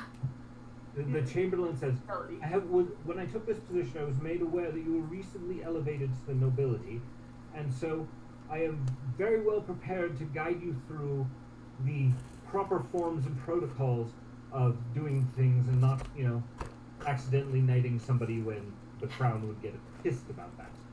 Yeah! So in your society, a person can be a noble without ever having been knighted. To be knighted, it talks about your skill as a warrior and in combat and in war, whereas becoming a landholder like you have is about service to the crown. So if somebody wants to get knighted, they have to, make a name for themselves, show chivalry, or at least supposed to, or, you're supposed to act knightly before you get knighted. So far, you guys have, you got given a small island that nobody thought was of any importance. That's what they thought. And then we made it important. Mm-hmm. Yeah, we did. Yeah, we did. They'll plant the flag there, it'll stay part of our country, and that's it. Mm-hmm. Nobody expected what you've done. You've dropped hundreds of thousands of gold into this. Mm-hmm. And it's showing. Yeah. We ballin'. We hustlers. Your mayor, Darwin, has proved to be highly effective as a negotiator to get basically investors to come to the island, pay to set up, and so he's not having to foot the whole bill. Yeah. And in 5 years, if you don't like him, you can give him the boot. So far, so good, though. Or if they break the terms of their lease, you can give them the boot. Bye. And hire some other smithy or leather workers if the given ones don't work out. Mm-hmm. It's good to be king. But you do have taxes to pay. Mm. Now, taxes are generally assessed based on the acreage that you have, how much land, and how much improvements you have on that land. So if you've got a big nice castle on it, and you've got a whole big town on the land that you're given, then you might owe a fair amount of taxes. We Get gotta up. owe a fucking mint.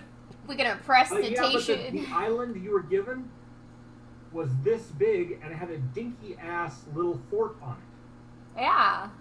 We're gonna prestidigitation it to still look like that. You don't want to take no chances before spit in the water island, do you? Nah. So, it might be a while before the crown catches on, and then you explain, well, we grew it. Nice island, yeah, I grew it myself. Yeah, yes. Yep. And, negotiating what you're going to owe to the crown for what you're doing. But for now, your taxes are probably going to be pretty small because of the shenanigans you pulled. Excellent. I need to find that dump his ass video. Yos.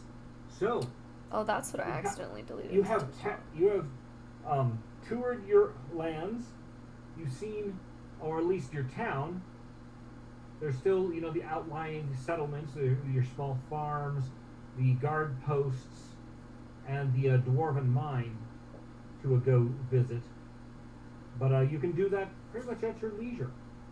What would you like to do now? I mean, after decorating my room with all the plants and finery, and being therefore refreshed, I will probably go to the tavern. And on the way there, I will see if anyone else is wanting to come with me. That's where we're going. Excellent. Let's do it. All right. The ladies head their way to the tavern. Estrella, are you still there? You're also on mute if you. I am. I am Okay. still here. Okay. Have you figured out what you're doing at the temple? What your focus is? Yes. So I was basically like, I don't know how their temple is set up, but I assume that there is like a crystalline like cleansing pool. Mm-hmm. And there I would be basically just doing a lot of cleansing, and trying to realign all my energies and talking to like my deities and seeing if there's anything that I need to know for the journeys ahead, and seeing if there's any super cool prophecies that I should know about.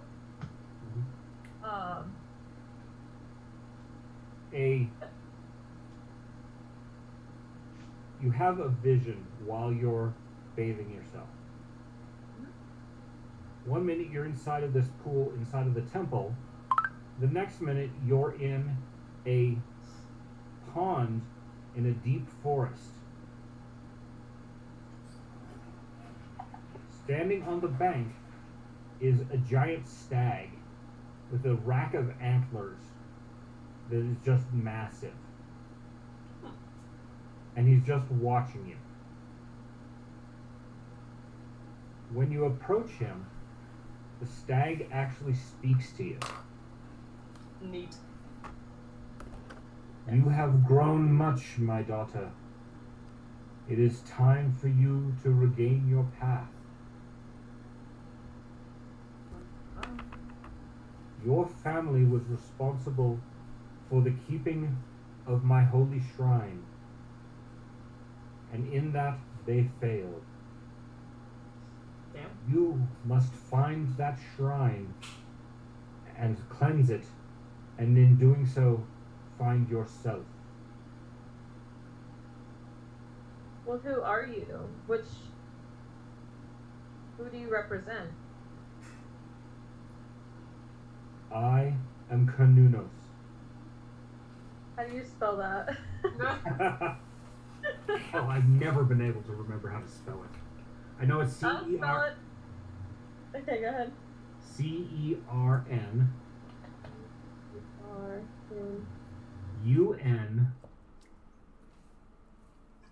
UNNOS.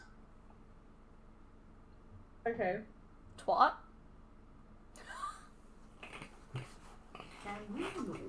Carnunos. The fuck is that? Carnunos is the forest lord, the green man. Oh. he rules the forest of the far north. This is Estrella's god, maybe. Uh-huh. The one whose symbol is the tree of life. Oh. So all of the things that have been leading her to to finding things, he's been guiding. And now he said he's ready to bring her home, but she has to do a quest. Nice. The stag turns and walks away into the forest.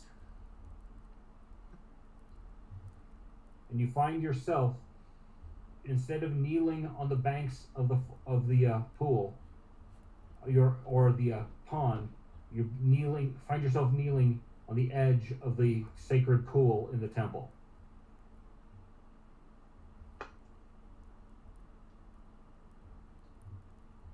Oh my god, I know who I am! You don't know who you are. Oh. You know where. You know that you. Apparently, I have a clue! You got a clue. Yeah!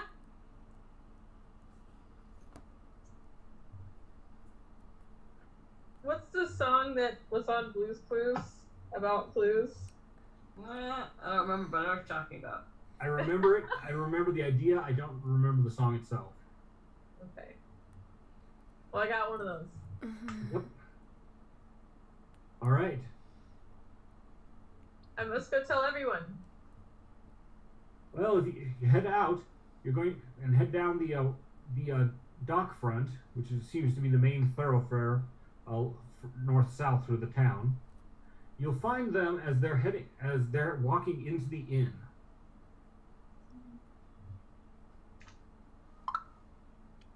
Shit, man.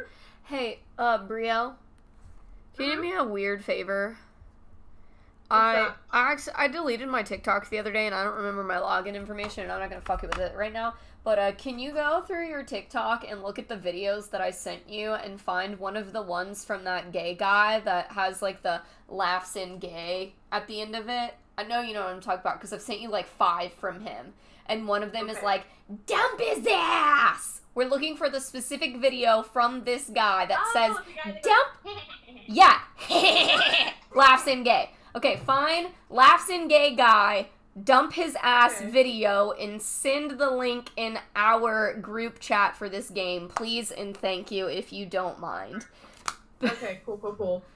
So I run into you guys, almost smacking into Tatiana because I'm running and so excited. Don't spill my beer on me. You've long finished the 2 beers you started. I figured. But like, where? I didn't think I was that drunk. Oh god. Hey, hi. How's it going? So, I was meditating, and I had a vision, and as it turns out, my family was apparently in charge of a temple of the forest god, and but they failed miserably, and it's time for me to try to find my way home, and if you guys would like to help after our endeavor here, that would be cool. But there is much journeying and much adventure to be had. Woohoo! Steffi nods, I'm down. I'm always down for a good adventure. Ah, yeah. We will strongly consider if you come with us this way. Steffi, you know that the Are Forest there Lord movies involved? is one of the facets of the gods of nature. He's like he's a demigod. He's not the overarching god of nature. But he's one of them. Right. Which is why Steffi's keenly interested in doing this. Okay. On stepping inside of the inn, it's mid to late afternoon now. It looks like the cooks are preparing dinner for all of their guests. And there's a few more sailors in here. But they've finished whatever work they've had on the docks. And they're preparing for a night of carousing. There are multiple different races, humans and elves and dwarves of multiple skin colors. Not just, your pasty whites, but you got some dark browns, medium browns. The whole Some 78 box of skin color crayons. You've got even one person whose skin color is pitch black. Nice. Please Like, I don't don't sit know in if the corner. You've ever I seen can't that find you. Ethiopian model who's like Oh, skin is hot. Oh, she's But- so beautiful, but wow, I have never actually met anybody in real life that their skin is that dark. Right. But also Yeah. haven't met anybody in real life that their skin is like that white, because I've seen some people on the internet too. Yeah. The variations of skin color is outstanding. This one actually happens to be a male elf with skin black as Ooh. night. He's sitting at the bar, clearly dressed as a sailor, though Okay. nicer clothes. You might guess that he's got a position as an officer maybe on one of the ships. He's not just quite as bedraggled as some of the sailors are. But then a lot of the sailors are wearing their nicer clothes when they come ashore. Hey Kate, since you're a sailor, you should roll for perception to see if you recognize any of these sailors from your previous journeys. Yos. You got birds for it. Good call. Also, I'd like to know how the Kelpies have been doing out there. And how much they have fucked up shit. I rolled a nat 1. I don't know anybody. You don't recognize anybody. You don't. I don't recognize it. And I still love that, like, I don't know if you guys can see this or not, but, like, It's a cat butt. The cat butt. not butthole. I still love it. I still love it. I know. It's That's- not a nat one, it's a butthole. I That's- rolled a butthole. That's me whenever I roll. Like, I only have 2 sets of dice that have something different on the d20. And one of them is a moon, and one of them is a unicorn. And, like, every time I roll those and get a nat 20, I'm like, I got a unicorn! Like, it makes me so excited. I have a red and gold set, and they have a Cthulhu on the. Ooh, on the yeah. nat So fun. Nice. Wait. 20. My other dice are What a metal Cthulhu do I set have? of black and gold. Yeah, those ones are cool. They're heavy, too. Dramatic looking dice. Yeah. I feel like I got something Cthulhu related recently, and I wanted to show you guys, but I don't. Oh wait, no, I did. It was the thing. It was the dagger. I showed you guys like 2 sessions ago. That had the little Cthulhu thing on it. Yeah, that was the one. That was the thing. That was neat. I saw this TikTok and they made, like, all of these little, like, colorful demons out of, like, little, like, just like little, like, rolls of, like, clay or whatever. Uh-huh. And they put them into dice. And so there's like a set of dice that has all of these like colorful little like demon squiggles like trapped inside of them. Oh my god, we need them! Can we buy them? They're so cute. It's for, Huh? for when you've got possessed dice. Can we buy them? But No, I didn't. But I will try to find them again. if they pop up, let me know. Send it in the chat. Mm-hmm. So cute. I saw another one that was like a case of, like it's like a bath bomb. It's like a dice. It's like a D20 shaped bath bomb that has like a pack of dice inside of it. I really wanted to get that. That is Share this with us! I will buy one for everyone. With all of the gold that I have acquired in this game. Yeah. pretty much. I will find the things and share the links. So, you guys just going to drink and carouse in the bar to start with? Yeah, I think Yes. it's about time for some brothel shit. Almost. I feel like maybe we should, sit back for at least 1 or 2 more beverages, for some of us to get a little bit more in the mood. We've been here for a while, did a lot of walking, walked off all of my beer. You're a I'm not lightweight. saying like, but you could be like, I drank 2 beers. Now, I don't know, what if something fun happens inside? time passed. Maybe they took our advice and some of the ladies come and approach us, or men, or they bees approach us in the bar. You never know. Yeah. Should go in the bar and would see. be okay with someone just throwing me over their shoulder. I feel like we should go in the bar first. Let's grab our beverages and let's sit down, and we can all roll for perception to see if something interesting happens to us, or whatever Patrick wants us to roll.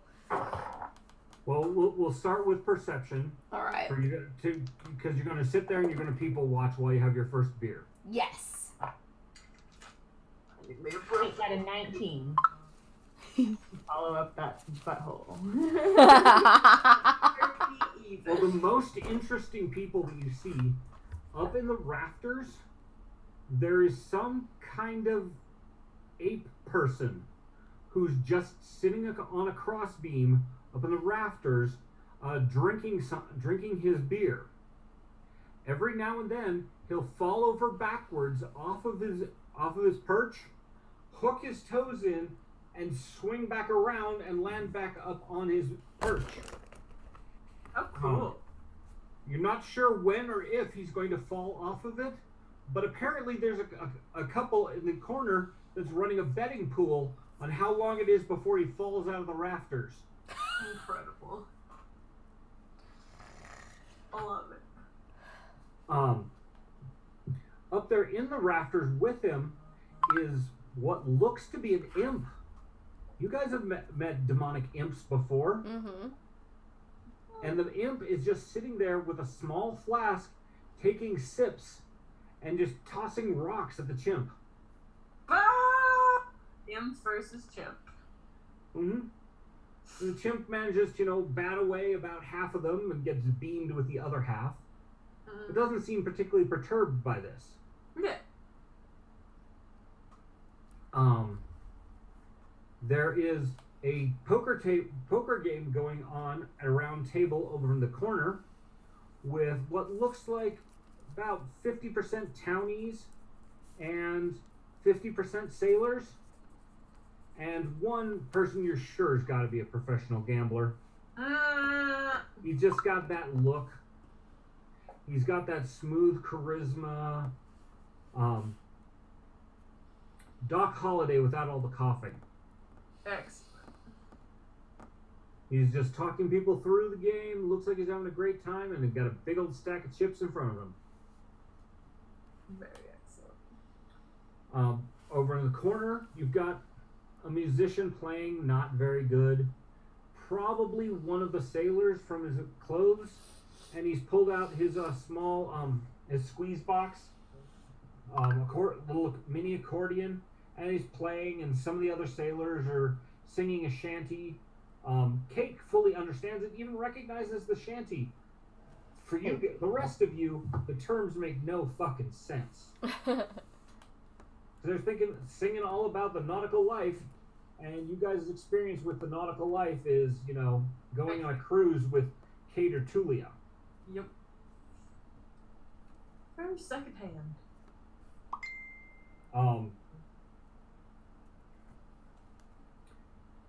Let's see. At the beginning of your second round of beers, a tall, thin woman walks into the bar. She is wearing a gown of midnight blue, shot with what might be diamonds. The dress is very low cut, and she has very generous cleavage. The way she just kind of glides into the room, you can't even tell if she's even stepping on the ground. She has this poise and allure about her, but also an incredible level of sensuality. It's not that polite society poise. It is someone who owns themselves. Someone who knows, I'm hot, I know it, and I'm here to show it. Mm-hmm. She must be the madame. Exactly. She stops and looks around the room and spots your group and comes up to the bar. Excellent.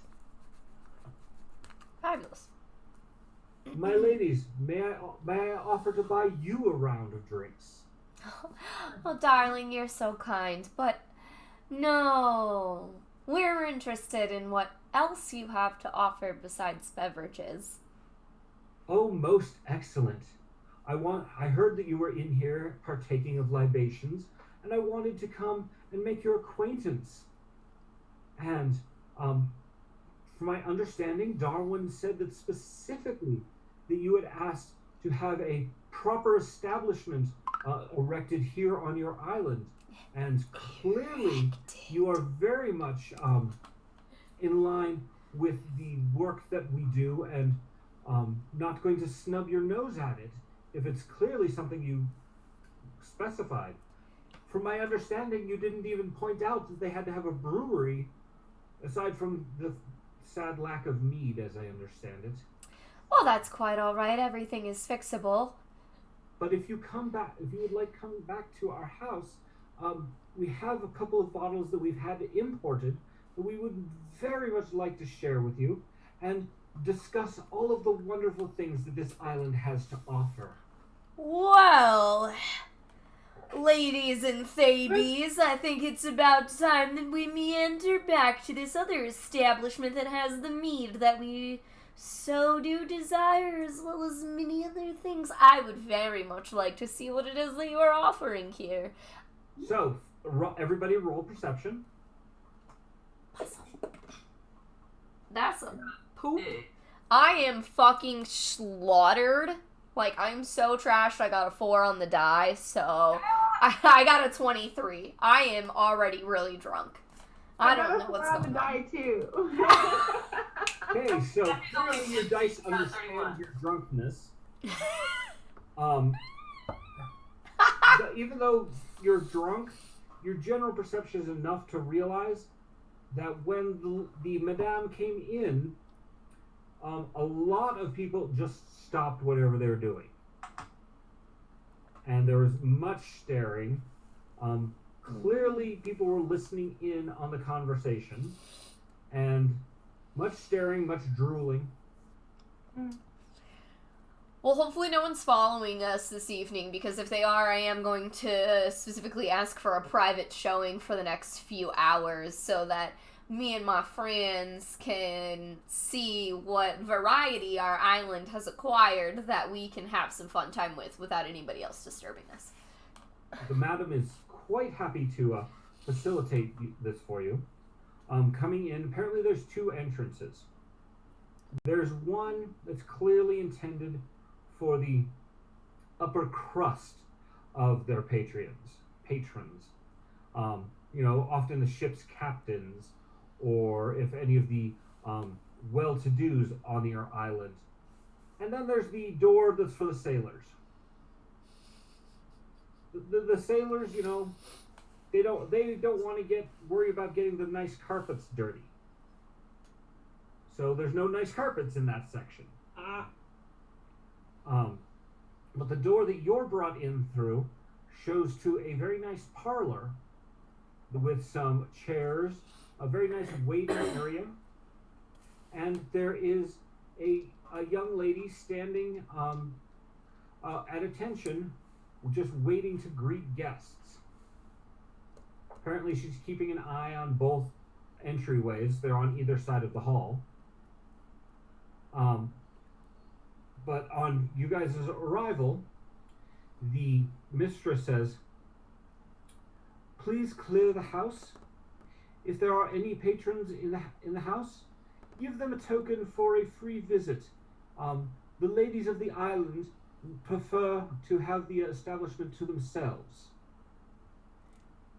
If you will wait a moment, there may be 1 or 2 of our customers upstairs, and once they are done, they will be ushered out, and you will be able to meet our full staff." Fabulous. Yeah, certainly. Let them finish their time. Some refreshments, the mead that I offered, or we have some particularly nice imported dwarven fire scotch. I'll have some fire scotch, please. Shots! Let's go. Something that the dwarves make for themselves and generally do not share. So if some fire scotch managed to make it to the island, probably not fully legal. Alright, so you know what? We love this establishment so much this far that we're gonna give them 10 gold. Oh, no, please, hold on to your gold until you've gotten to see the whole thing. Oh, we have plenty more to go around. This is just so that you keep bringing us this great fiery scotchy thingy. We will be very happy to keep you as our patrons, and we will do whatever we can to tailor our services to your specific tastes. Yeah, so here's this. I don't care. We're taking care of our people. Here's 10 gold, because these guys are killing it. They're getting this insanely cool imported stuff. So whatever Kate and Estrella and Sephi and Thwack better be here. He gets full service. Mm-hmm. Ready to go. Let's She's- make sure they got whatever She's drinks they a want. little nervous when you comment that making sure that Thwack is properly taken care of. This will be our first time treating one of Lord Thwack's race, so I do not know if we're going to have what suits his fancy. So we can hope that we that's have that. And if we do not, we will do our utmost to make those arrangements as quickly as possible. He is willing to accept a lot of things as I just tap him on the head and like kind of wiggle my boobies near his face at the Somewhere, same time. Thwack has acquired a cigar. Yeah, I'm Lord Thwack. Lord Thwack. Yay! Good for you, Lord Thwack. No, he will behave himself, and if he doesn't, well, then he knows that he has to answer to me. So don't worry, he'll be a good little boy. Good little boy, Lord Thwack. Thwack is what we call living at the fuck up. Liquors already. No. So a servant comes forth into the main room. It is a tall, broad-shouldered man with a chiseled body, Mm-hmm. completely hairless from the neck down, Oh. but with flowing black hair cascading down over his shoulders. Oh. My ladies, would you please accept these drinks that have been prepared for you? As he kneels down in front of you to hand you these drinks in a act of supplication. So Clink. he takes it two-handed and puts it in her lap and just kind of sticks an arm in the shot glass. So he's also not wearing anything. Yeah! So this big Viking of a man is kneeling before you, and apparently he was very well blessed by the gods. As he kneels down and rests his buttocks on his own heels, his equipment dangles to the floor and shows that he has the equipment to satisfy those who want more. I look at Sephi and I go, ha! That's Vivian's kind of man! And fucking cheers her drink so hard that it just dumps the cup on top of her head. I put it like over my chest and then I just stick my head in it like one of those cats when a cat sticks their head in the glass. Uh-huh. Yeah, I just hit her cup so hard it just, whoop! It just drops all over and then I have my head in the glass like a cat. Yes. When I have a question. when they come, Yeah. go ahead. Being an oracle, would I be too holy to like engage in sexual things? That's No. a question. It depends upon the faith that you follow. Yeah, I guess First, that's what you. before tonight, you didn't know which specific god you followed, but you've never felt the need for chastity or purity. Okay. I just wanted to Be- make sure that was because- not along my. And my once you find out that your family has always worshipped Carnunos, he's a nature god. So doing natural things, he is the epitome of the wild man running through the forest with his bits swinging in the wind. Cool. So what I'm hearing is let's get naked. If you want to take your clothes off, You So are allowed to do whatever you want to do, Estrella. So long as it's in order with, protecting the wild and the balance between man and nature, learning self-knowledge, embracing your inner primal being. Okay. Inner primal being. Yeah. I know, that's where I was at. I was like, yeah. So Kate, when he presents you with the silver tray containing the glasses of fire whiskey, he intentionally lowers himself so that his eyes are below yours. So he's looking up at you, not from very far, but it's clearly he's doing this in a act of submission to your position of authority. Oh. Yeah. Leffy's ambivalent. Cheeky is wet. Putting that out there, I'm like, oh my god. So Oh, we gonna ravage this man! I'm like, just saying I need to take some pictures masturbating later for a web. I'm imagine. So when he comes around next to Cheeky, you see a little bit of concern in his eyes. He knows what he's supposed to do, but you're smaller than any halfling he's ever met. Stand on the bar stool or the chair or whatever. Just get on the whatever it is. Just stand on whatever chair bench thing is available for you. I'm just sitting on the bar, being like, yes. Again, it's small enough I have to take a shot glass with 2 hands. So you're in extra small mode right now? I'd give me about 12 inches. No more. Okay.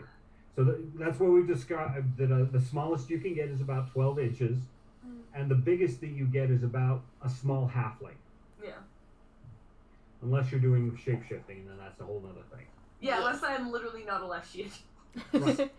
So he lowers himself as much as he can. It's still quite tall over you, but presents you the fire whiskey with with a tray and his eyes downcast, trying to be the giant hulking submissive that he is. Steffi gives him a little pat on the head, reaches out, pat, pat, pat, and then takes my 2-handed shot glass. Pat, pat, pat. In a deep, rumbling voice. Thank you, noble Leshy. He apparently knows what a Leshy is. Smart cookie. He's got brains and the bronze. Coming around to Estrella, with the fifth glass, presents again, kneels down, lowers himself so he's beneath you where you are, and presents you with this glass of very fine whiskey. Okay. Estrella would probably not be able to speak, and have a very red face. It can't speak too wet. Because he is well trained, he does not even acknowledge the fact that you're feeling embarrassed, but continues onward, as if you had acknowledged him. Okay. Apparently, this man has been well trained as a submissive servant. What a good All I'm boy. saying is Patrick is making God's perfect man up in here. That's what I'm hearing. Where he at though? Where he at? Where he at though? He even kneels and presents properly for thwack. As we all know that the goblins and orcs, people can't really tell that Kate's half orc because of the half giant. It just kind of confuses them for the most part. Yeah. But he kneels and makes no issue or shows no disdain for the goblin sitting there smoking his cigar. Thwack sets down his other glass of scotch to pick up the fire whiskey and takes a sip of it. Now, none of you have mentioned that you tried your drink. So Yeah, Thwack Kate immediately starts yelling at Thwack, saying, "Why the fuck did you drink before cheersing all of us, you rude little thing?" I'm feeling Okay, it's like he that's manages. Vivian's type, and I spilled the drink all over. It probably happens after I get the drink. He manages to stop Sorry. Yeah. Um. The Two, the cheersing the drink and it spilling on top of Sephi was definitely a more like after we were all served our shots thing. So after I would have cheersed it, it would have dumped on her and I would have drank mine and hoped that everybody else we would have tapped the table and tilted it back. Yeah. All at the same time. almost immediately after the accident with Cheeky's shot glass, two maids, both tabaxi, run into the room, and they're patting you down with cloths, and they're apologizing to you for the accident, and they bring you another glass of fire whiskey. As they kind of go, I grab the finger of one and go, "Don't worry about it. I can't drink like a normal person anyway." So unless I go, I put it on my lap and stick my other hand in it. I can't get drunk anyway. I absorb it like weed. And they're like, So they're a little confused because they don't understand tabaxi, or no, the tabaxi don't understand leshy.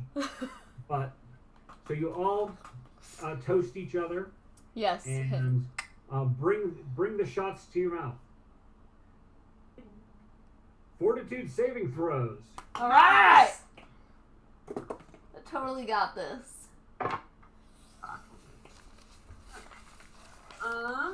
Sephi got a Math. 34. Okay. 30. Okay. 18 plus 22, 40. 40. Thank you, Molly. Estrella. Oh no. Okay. Are we rolling for perception right now? No, you're rolling a fortitude saving throw. Mine's gonna suck. I can tell you that. It's gonna be 24. Whoa. Okay. Yeah, I Tatiana. rolled like a at 1. It's okay. You're under a lot of mental pressure right now. So that means if you got a nat 1, that means you got a 1.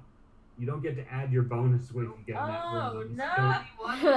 Oh, So, no, on a saving throw you do. It's on a skill check. Sorry. So yeah, you get your 24. You still fail your saving throw. Still fail. Did I? I But failed. and so does Tatiana, Shit. and so does Thwack.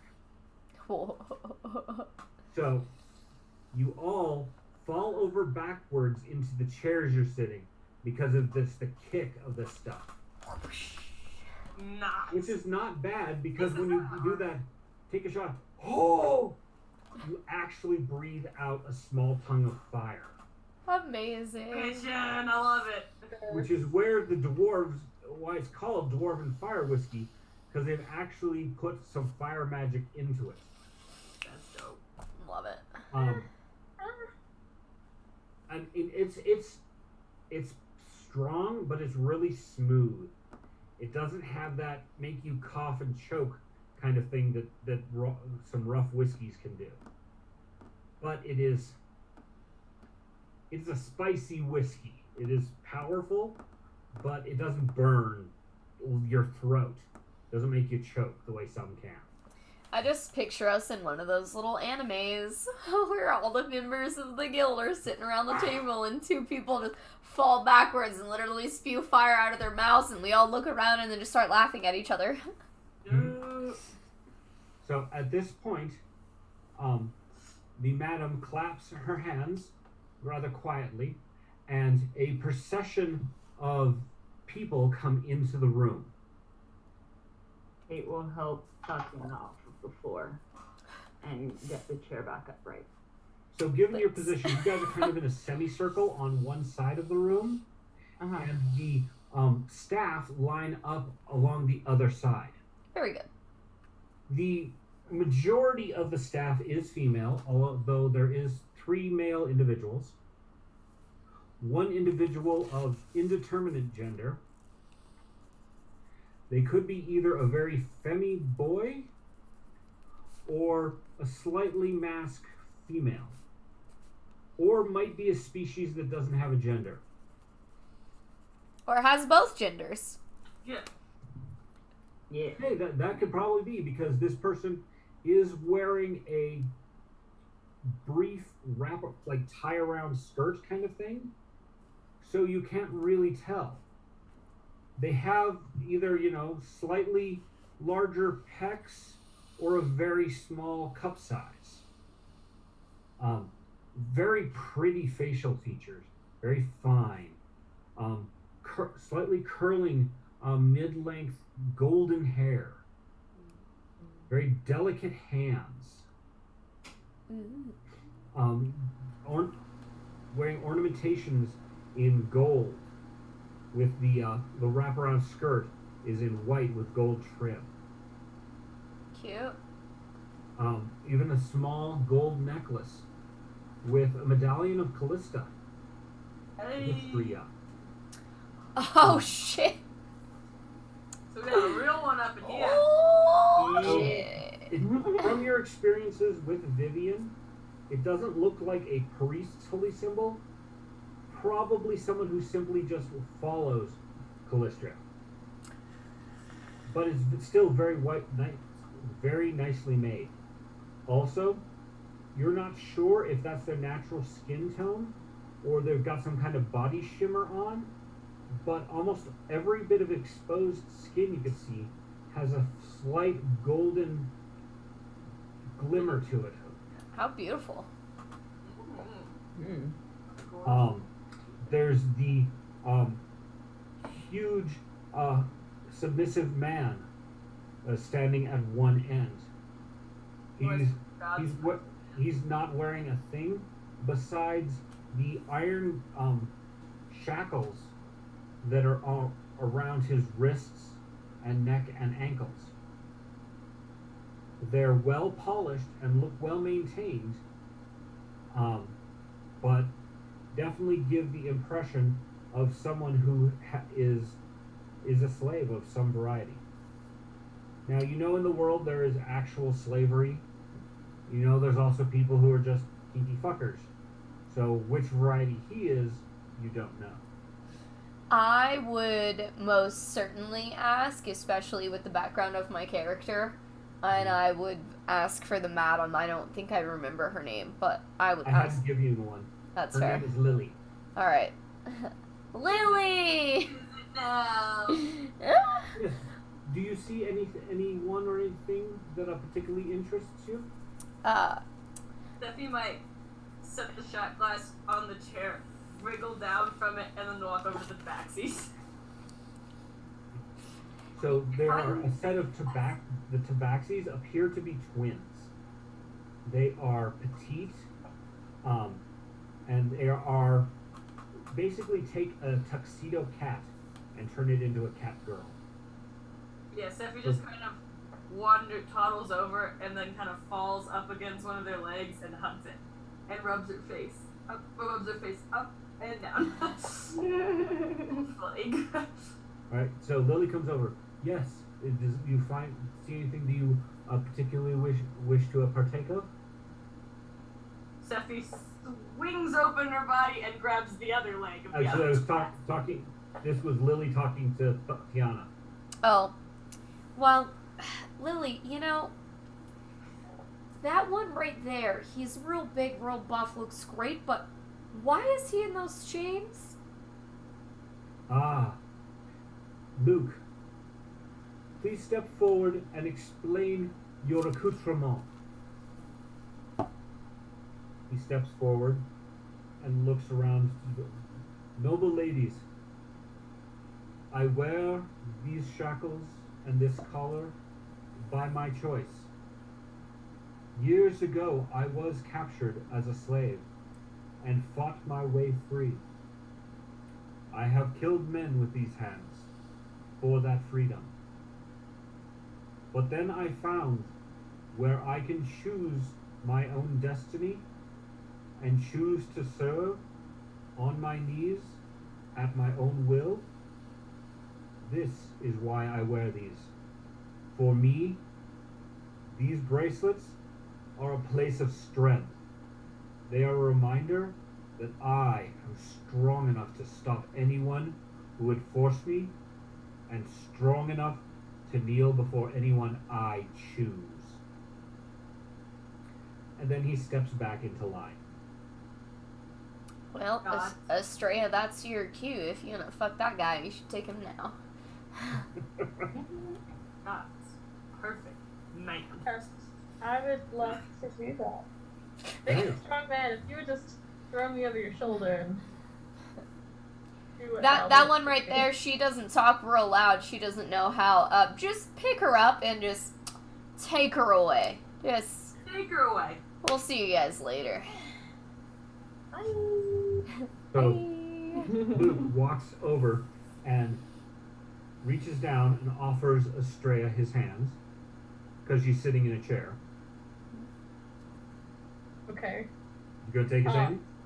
I'm gonna actually just do like a little grab thing. A grabby thing. Pick me up. He gives you a silly smile, grabs you around the ribs right underneath your breasts, and just flips you up over his shoulder. Nice. Apparently he's really good at this, so he didn't end up with the shoulder bone right in your abdomen.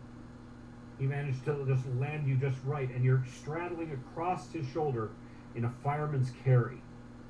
So legs over here, and your head and arms over here, and he's just got a hold of you as he carries you away down the hallway.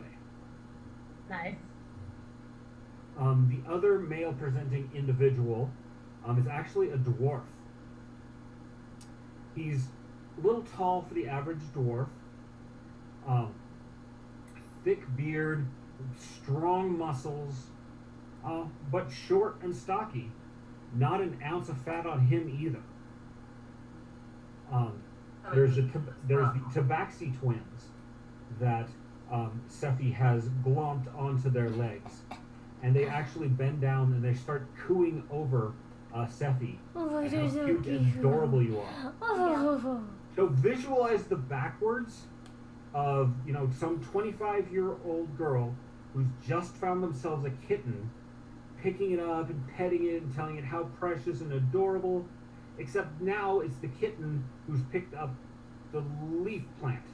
Yeah. And they're telling it how adorable they are. And they whisper, "Would you like to go upstairs with us?" Sephi looks the most aroused as the less she could possibly look.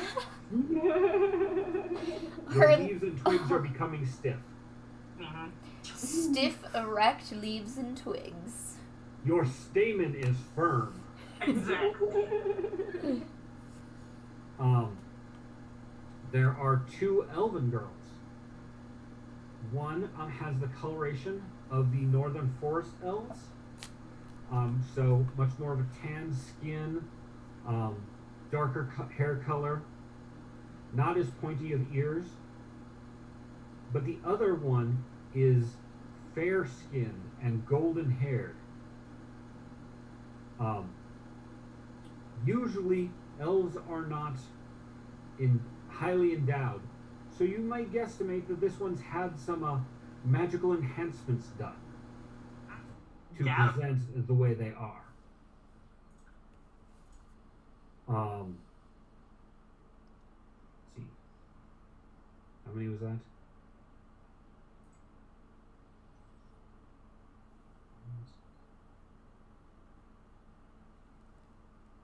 The madam herself, I believe I stated that she is an elf. She is slim and graceful. Not nowhere near as endowed as this golden elf in front of you. But she does have slightly over average accoutrement for an elf. There's two human girls. Actually, given the population, there'd be 4 human girls of different colors, hair, skin, all very attractive, all well poised. 2 brunettes, one with raven hair, and one who has dyed her hair a hot pink, or at least you think it's dye. But that's an incredible shade of pink that she's got going there. Or Killa pink. she's only wearing a diaphanous see-through robe covering her body. And you can clearly see that whether or not she's decided to dye her pubic hair, there's a little heart shape just above her mound that's in the same beautiful shade of pink. Cute. Damn. What a real one. And the last one is probably from some of the northern tribes, clearly of large muscles and about. She's actually wearing leathers. Nice. So, if someone was looking for a fun, rough time, she's definitely advertising that she could give that. Nice. Now, these are the staff that were on duty this evening. But if you have any particular tastes, there are a few more ladies and one gentleman who has the night off. But given your personal stature, would be, if I were to send out a call for them, I'm sure they would be happy to be here on a moment's notice. Do you see anything that suits your tastes? Alright, so Estrella has already made her decision and disappeared. Yeah, Sephi Estrella has and already Sephi. made their decision and disappeared. So what's up with that? What's with Black? What's Thwack going to do? Yeah. He's actually going to go with the pink-haired girl. Ah, that's what I'm talking about. You go, Thwack. She's a little over average height for a human girl, so she's probably about 5'6". And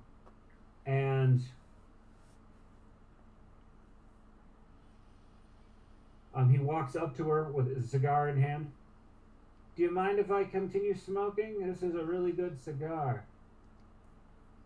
It's okay. You can come upstairs. You're really hot. My heart, that's precious.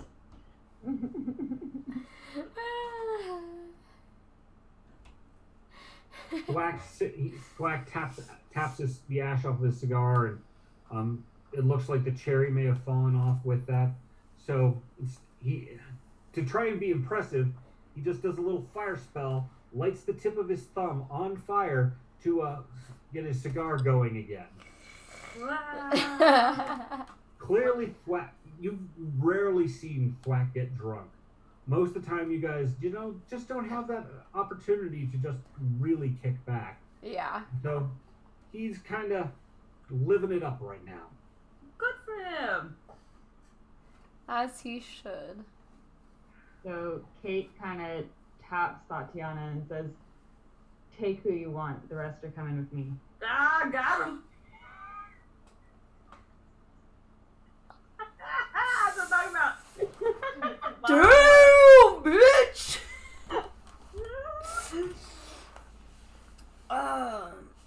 Well, you see, I'm gonna go with Kate. I'm kidding. Yes.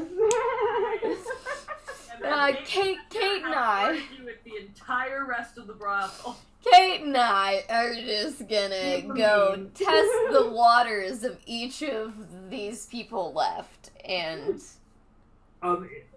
We have a special room for large groups. If you would care to follow me, Lily says. Let's go. She motions to the staff to go get the large suite ready. The ladies will be up momentarily. And so the staff scurries off. There's still apparently some support staff around, a few maids, some cooks in the back, making after-sex nibblies. What a delightful brothel. 10 out of 10 Sneaky stars. snakes. 5 stars on Yelp. So because this brothel, Lily, as she's giving you kind of the tour while they get the orgy room ready. Because that you have chosen to make our profession completely legal within your domain, we are able to offer so much nicer establishment without having to pay bribes to corrupt guards to look the other way. We're able to openly ply our trade so long as we don't hassle anyone. Yeah. The village people who do not care for our services, we simply ignore each other. Yeah. There's been a couple of name callings and things like that, but in general, this has been one of the best experiences I've had, short of the red light district and near the Temple of Calistria in the capital.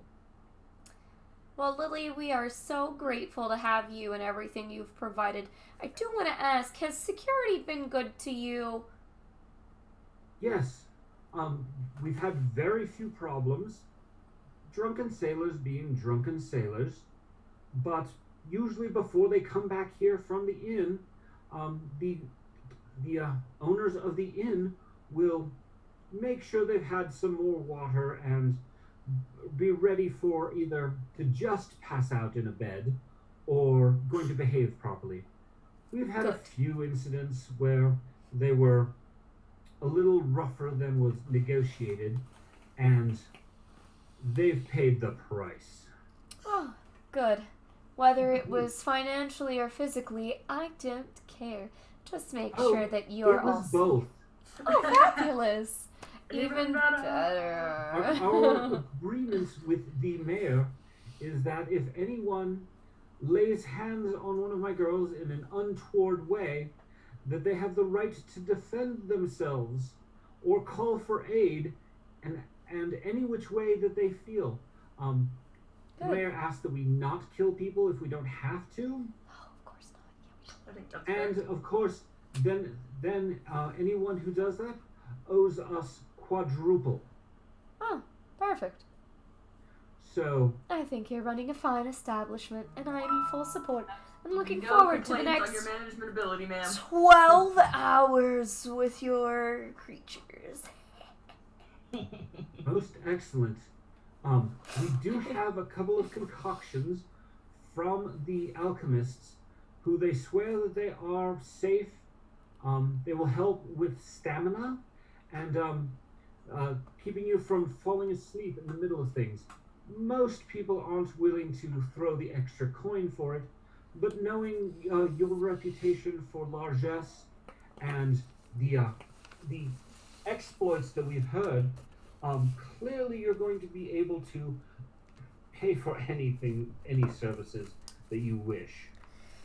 I give them another 20 gold. Hopefully thinking this is enough. If it's not, I'm giving more.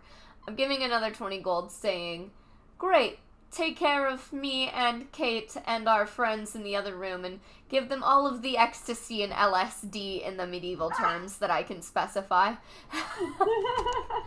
Give them the alchemical drugs. ayahuasca,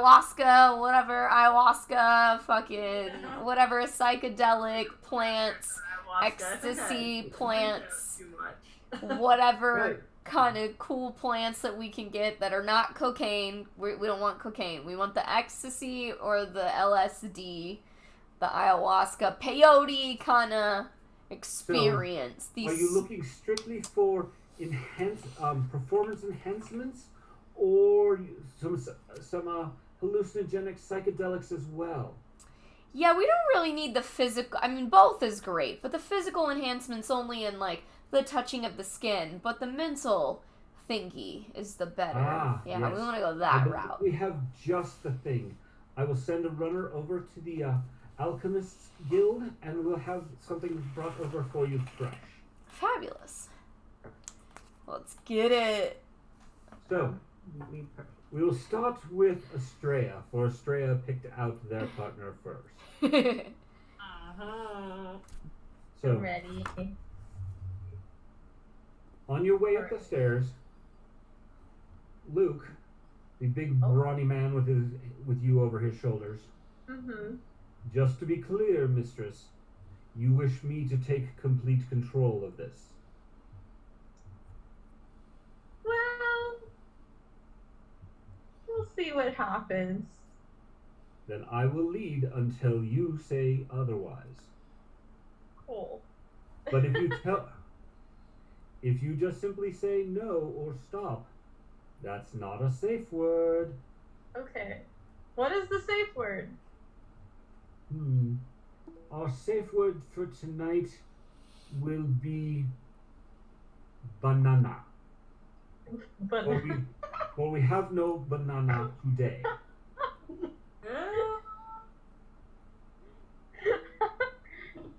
So he walks up to a room and pushes the door open.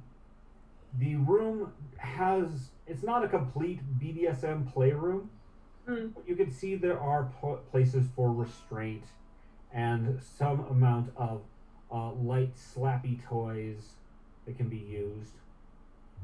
But Luke doesn't use any of these and just walks over to the bed and flipping you off of his shoulder, throwing you down on it. Now, you are obviously way overdressed for this. I am. Now let me take care of that. So he promptly begins undressing you. Your outer garments, because you're wearing your adventurer's gear, it's clearly these are items of magic and value. He removes them with care and comfort, setting them aside till he gets down to the lacy underthings that you're wearing. Okay. At which point, he simply grabs them with his giant hands and rips apart the lace that holding your brassiere in place. Oh. Okay. Placing a hand on your abdomen, he comes in with his mouth and grabs the top lace of the panties you're wearing, pulling back and snarling as he just rips them away from you. He's good enough at this to not give you a wedgie while doing it. Amazing. It truly is. Bill. He mostly pulls from the side as opposed to straight up. It's important. Yeah. Now you're laying there on the bed, this hulk of a man over top of you, and he reaches up to one corner of the bed and pulls down a silken rope, which he very gently wraps around your wrists, tying it off, and repeating on the other side. When you test the rope, there's no give. Your hands are my shoulder won't let me, but they're straight up and held away from your body. Okay. He does something similar on your thighs at your knees so that you are completely open to him and helpless. But his touch is still very gentle, yet controlling, as he runs his hand all over your smooth skin, not going directly for your crotch or breasts, but being sensual. And the intensity as he's going, the amount of pressure he's using, increases as he works his way over your body, going from first a sensual touch almost to a massage. But the huge hands are clearly capable of controlling you and moving you in any which way he pleases.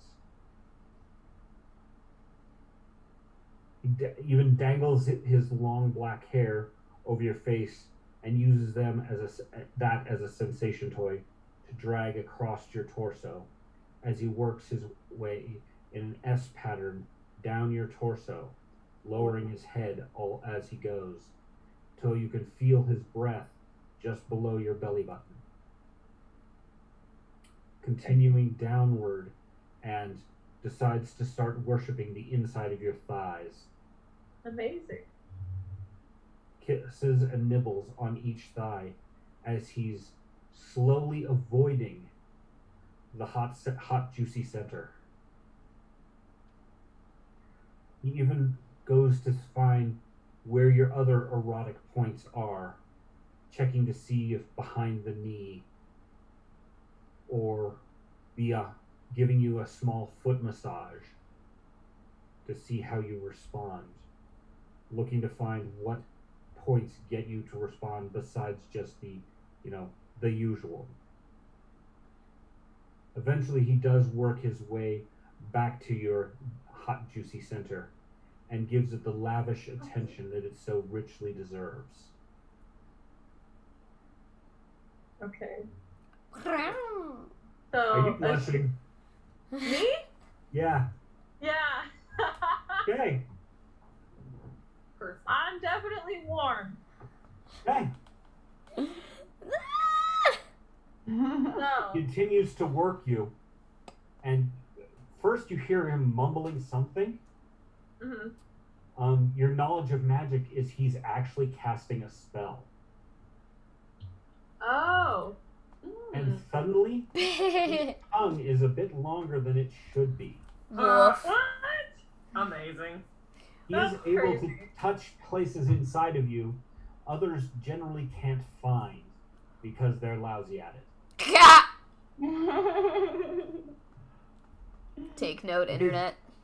And the dexterity of his tongue, being able to work your outer lips, your pearl, and even that lovely ridged spot up on the inside. He is quite good at this. Driving you to ecstasy and then backing off just as you're coming to the edge, and back again, to the point where you're trying to bring your hands down to force his head into the exact spot you want it, but the ropes around your wrists are preventing you from taking control.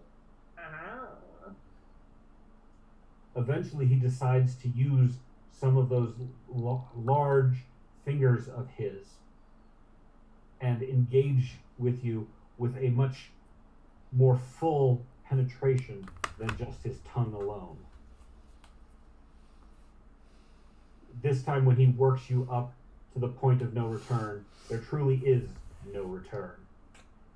And you find yourself thrashing against the ropes tying you to the bed, holding you back as words that don't even sound like words escape your mouth as you scream and thrash.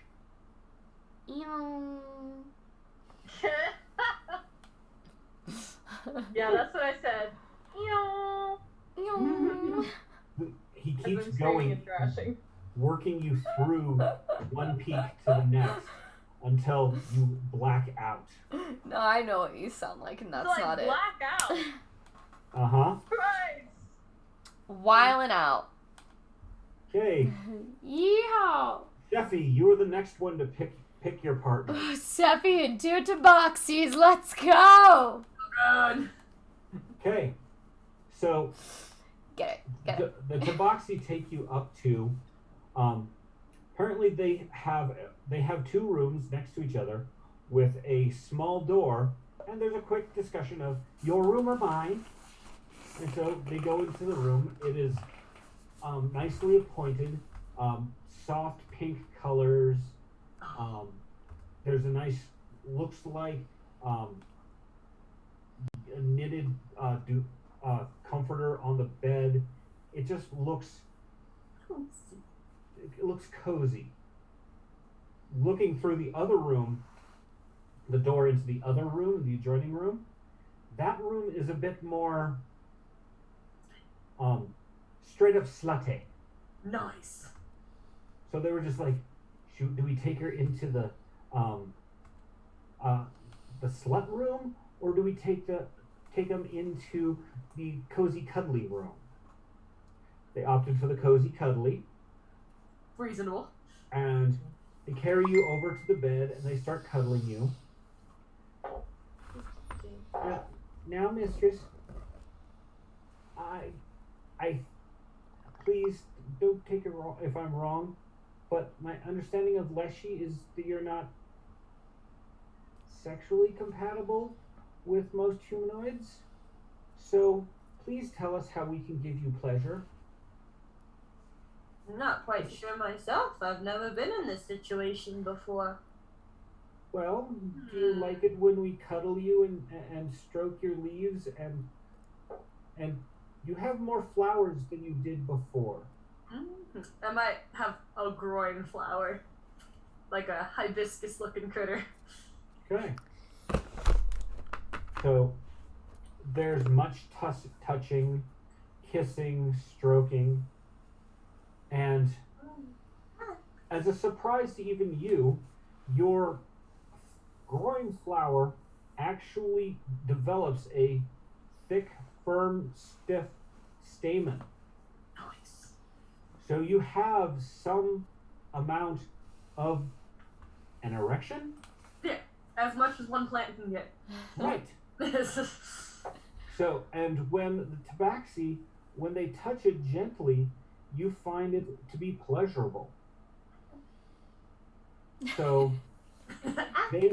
you're running your hands over them. Their skin just has the lightest fur on it. Just a little touch. Adorable. And even better than your average house cat, no dander, no shedding. Heck yeah. So, there are kisses and nibbles and touches, and one of them even decides to get experimental and takes your stamen into their mouth. Nice.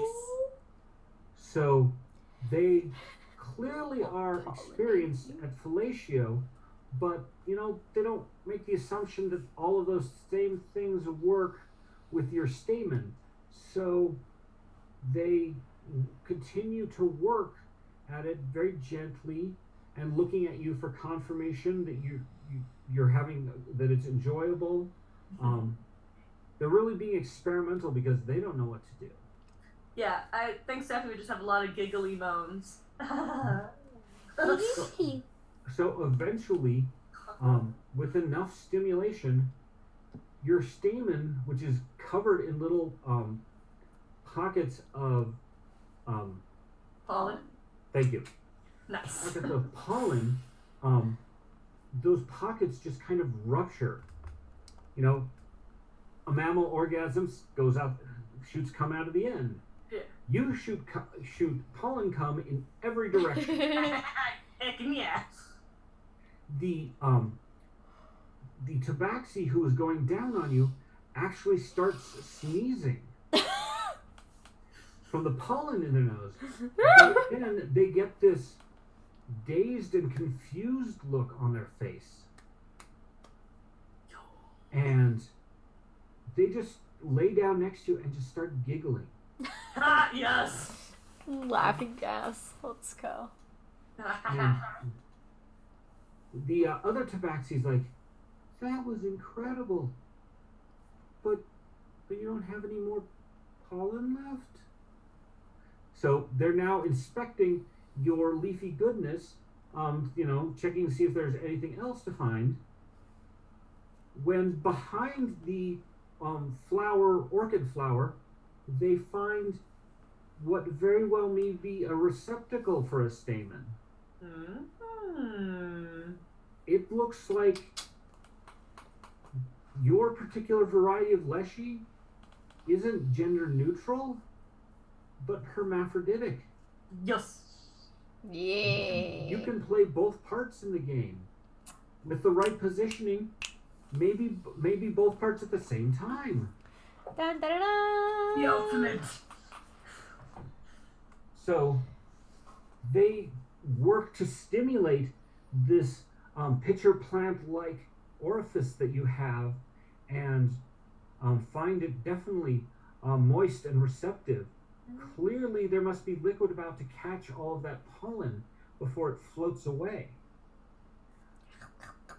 And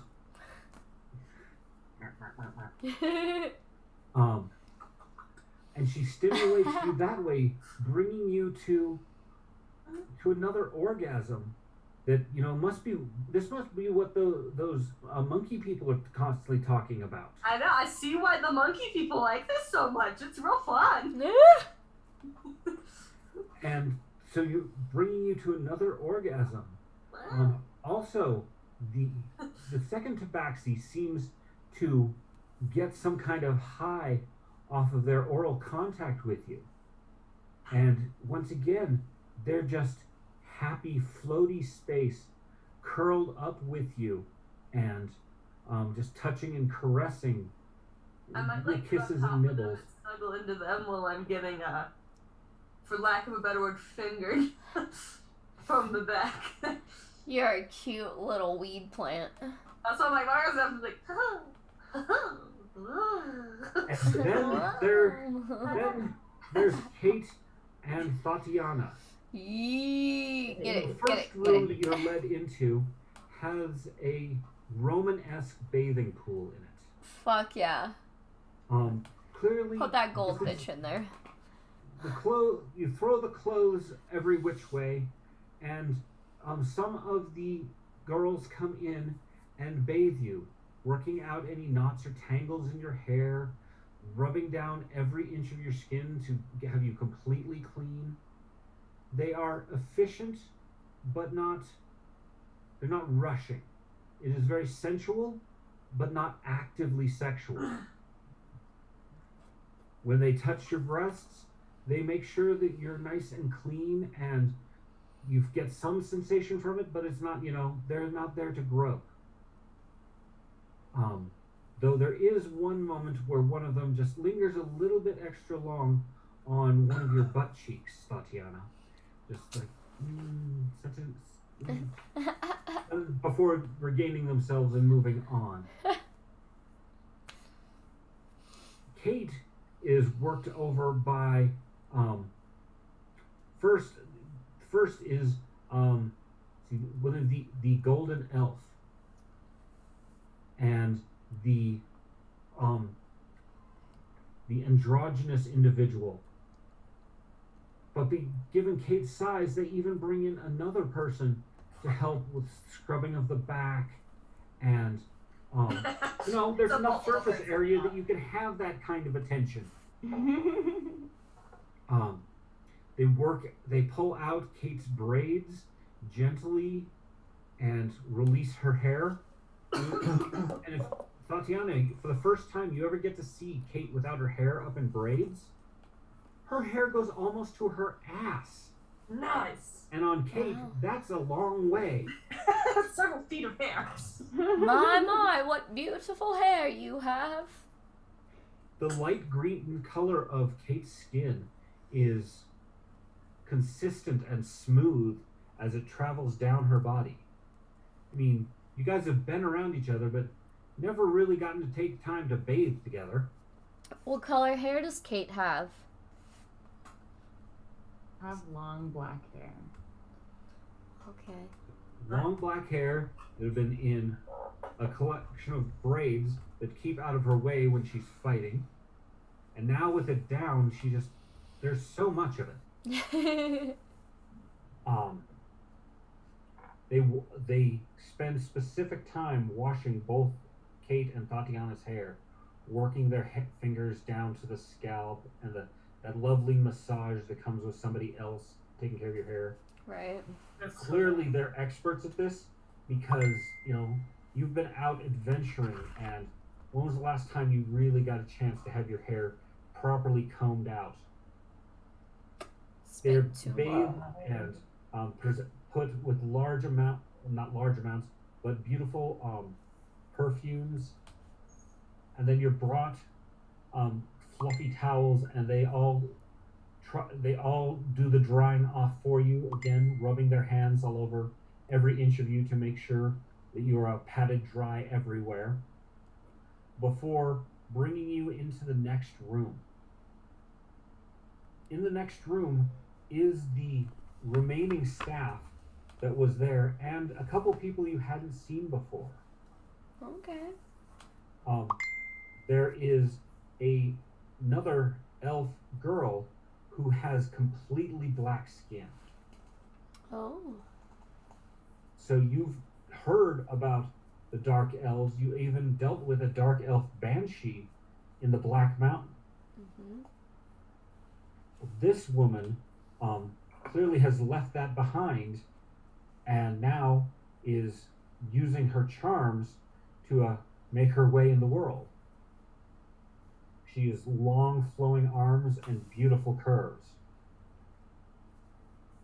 Apparently, there was a little conversation going on while you were bathing, but as soon as you enter the room, they all stand up and help guide you to the bed. And this bed is massive. Kate, you thought that bed that they had for you in the keep was big? This thing is clearly made for 8 people to engage in vigorous activity with nobody falling off the edge. Okay.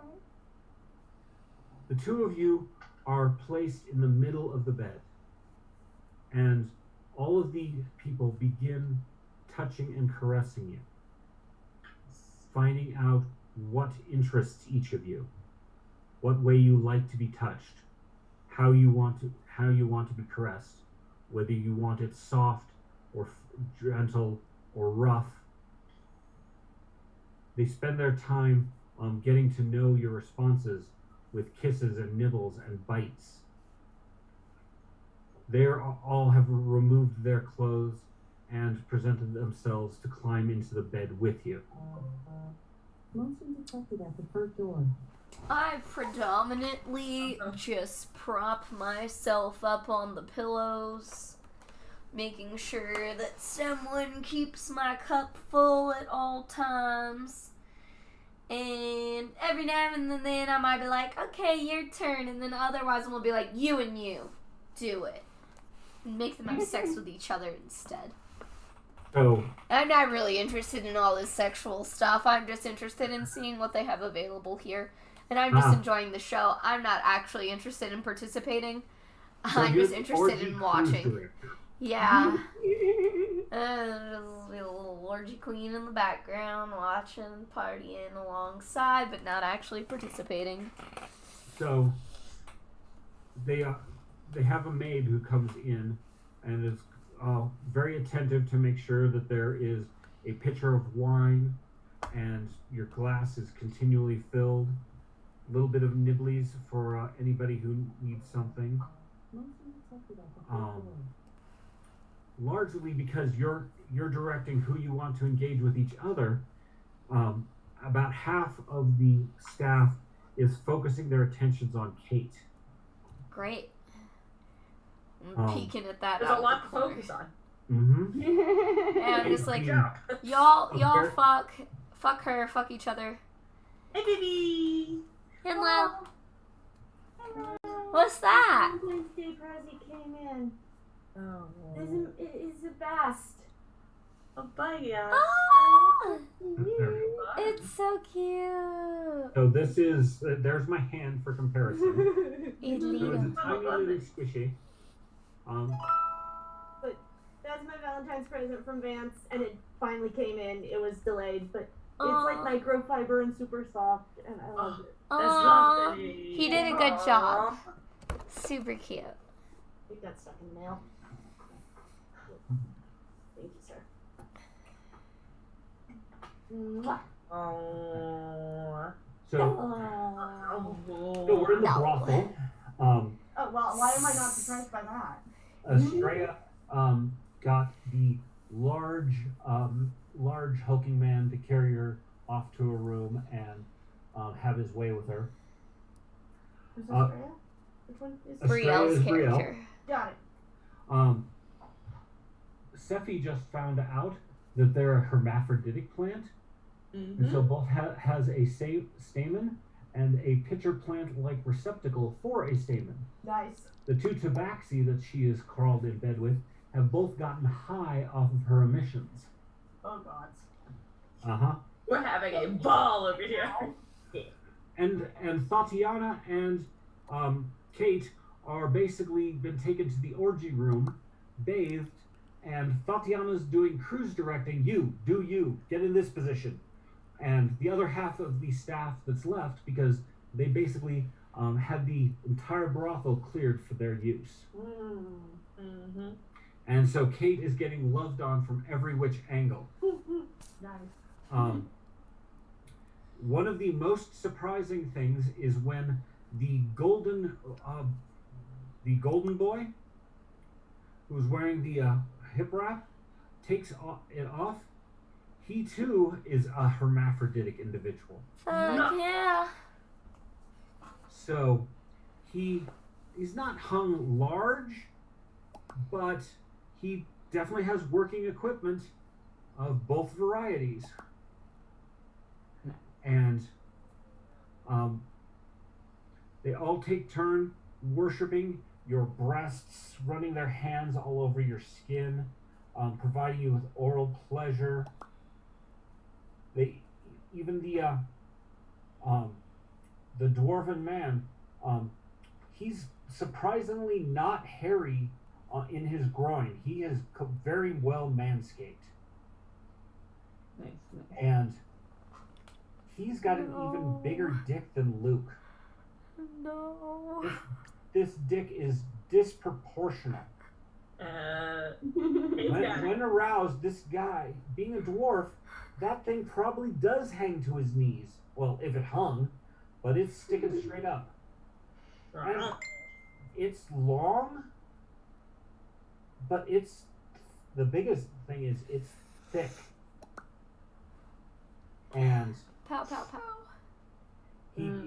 he definitely offers it to you to see if you're interested in playing with it. If not, if you don't show any interest, he will move on to other ways to give you pleasure. Somebody else now. That sounds like a good match for Kate. Finally, someone reached all the way back to your cervix. Right? No, Kate. When he brings his dick in the general vicinity of your mouth, do you go for it or send it elsewhere? I send it elsewhere. I'm not doing work right now. They're doing all the work. Yeah, too much effort. Somebody else's job. So, given his Somebody else's stature job, as a exactly. dwarf, he positions himself between your thighs, and his head doesn't come up above your breasts. Just disappear. So, one of the girls moves in to give your mouth attention, kissing and loving on it, while he prepares himself and slowly works his way in.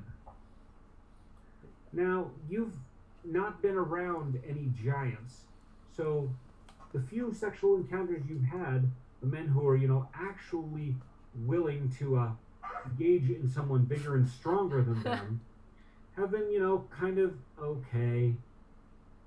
But that's it. At this time, this is the first time you've truly felt filled by a animate object. Y'all. And he manages to give you that lovely, just right amount of stretching. And as he slowly works his way in, Get it. you both find that despite your size, given the fact that you've not had very many things of any size, you are incredibly tight, and it's surprising to both of you just how hard the work is to get it in there. Given the fact that he's maybe half your size, he's long and strong, and he's going to get the friction on.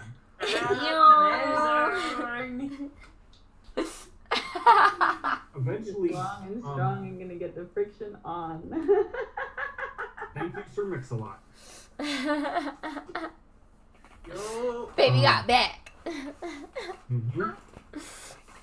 So he eventually works up to a deep, solid thrust that is hitting places before that no one else ever has. Is able to give you new experiences and pleasures, and this dwarf's got stamina. He's not, They'll stocky them dwarves. yeah. I mean, he's using his whole leg to get the right amount of thrust, but he's working it. Twerking. While all of them are, the other three are running their hands over you, running their mouths. It's kind of hard to really focus on any one thing, except for that giant cock, because you're getting sensation from every direction. Yeah, sensory overload. Mm-hmm. And eventually, as he brings you to probably one of the most earth-shattering orgasms you've had, because he's actually in deep enough, you reach up and grab the two that are on either side of you and just crush them to you. Oh god. Please don't kill them! Depending upon how long the orgasm lasts, this might turn into some form of breath play as you squeeze them to your breasts. Yes, suffocate them with the titty! Amazing.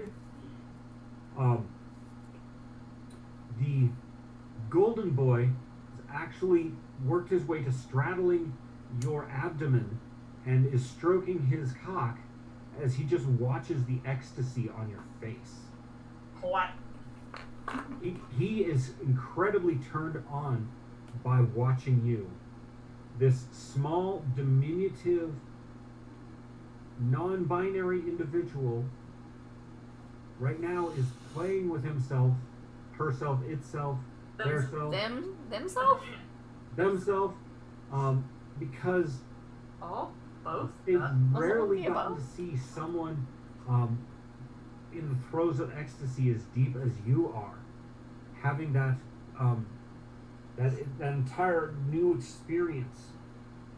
And so I'm gonna call that little golden baby over here and put my foot in her mouth. when you stretch your foot out towards them, they very happily receive your foot and begin licking at the toes. No, and no worshiping licking. you. We're just aggressively, like, choking them with my foot. Ah, Not that you- aggressively, but politely choking them with my, just like Got it. So he tries keep to going. tries to worship your foot, but you wiggle it past and press the arch of your foot right across his throat. And he Yeah. presses himself into you. Yeah, you do that thing. Yeah, do it. Where's my... The dark elf wiggles around and lays themselves across your lap, purring and nuzzling themselves against you. And you can definitely see the butt coming up as you stroke and rub your hand across their back, clearly offering their ass up for you to do whatever you please. Smack that ass. Then I'll grab the back of their hair and be like, which dick do you want inside of you? It's not gonna be mine, but you pick one. I'm not picking for you. So the smack, her head already starts coming up in a groan when you grab her hair and pull her back. The golden boy. I want him. You. Do the thing. So she gets on her hands and Smother knees her and face. lowers her chest to the bed while he positions himself behind her. She reaches back between her legs, not to pleasure herself, but to reach for his opening that's behind his dangling ball sack. Oh. And so, with already being worked up from watching Kate getting off, and now with deeply penetrating the black elf, he's really working his way towards orgasm. He reaches forward and grabs one of her arms, pulling it and putting it in across behind her back, so that he's got her using her arms for leverage to thrust just as hard as he can. It's very evident that he's wanting to put on both an excellent show for Tatiana, as well as giving this dark elf the ride that she's been wanting. Get it. It's at this point that one of the servants walks in with a tray of small vials. Oh, They're damn, we've been. clearly labeled as psychedelic, as well psychedelic, tactile, stamina. Let's go. Right? So at this point, they're presented, and the one of the staff members comes over and takes a small, pours a little bit into like a cordial glass, and offers first the psychedelic to Tatiana. Glug, glug, glug. Here. Do you wish for any of the others? You said that the lady said that this was going to be your primary preference, but they are all safe to mix with each other. One of each. When in All Rome. right. Kate, when you're offered, do you partake? Yes, Fuck yeah. Okay. absolutely. I take all of the drugs. When in Rome. And there's enough there that you can also give doses to all of your playthings for the night, to depending upon your personal desires. I mean, they should be having just as much fun as we are. Excellent. I They all go around. Some take one or the other. A couple take all three as well, each to their preference. Golden Boy definitely goes for the sensory and the tactile and the hallucinogenic. Nice. The dwarf just kind of snorts when they offer him some of the stamina potion. Of course he does. And you hear him grunt. No, never had a woman before that could wear me out. I'm hoping to see myself find a new record tonight.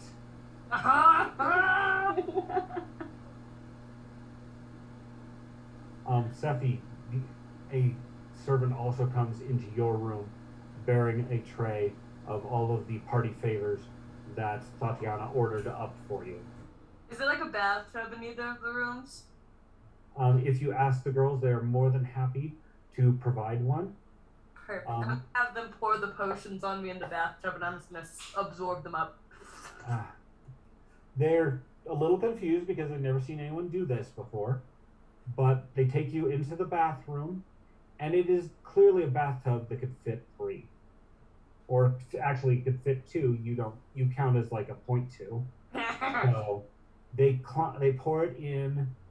They add a little bit of bubble bath, and they snuggle. They each climb in facing each other, and putting you in the middle to where they can, support and caress you.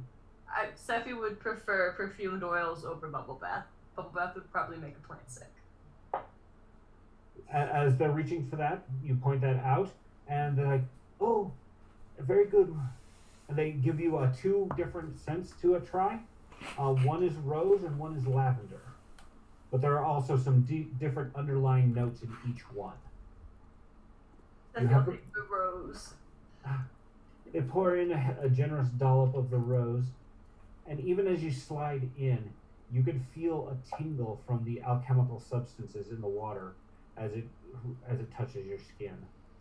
They're still. It's like they've got the pot giggles. I was literally texting Jeremy that I'm like, yeah, my pollen acts as an edible, and I think that's the most apropos thing I've ever heard. Just saying. So they're giddy and giggly, and they're getting a little bit of effect from the contact, but nothing like the way you absorb it through your root system. Yo.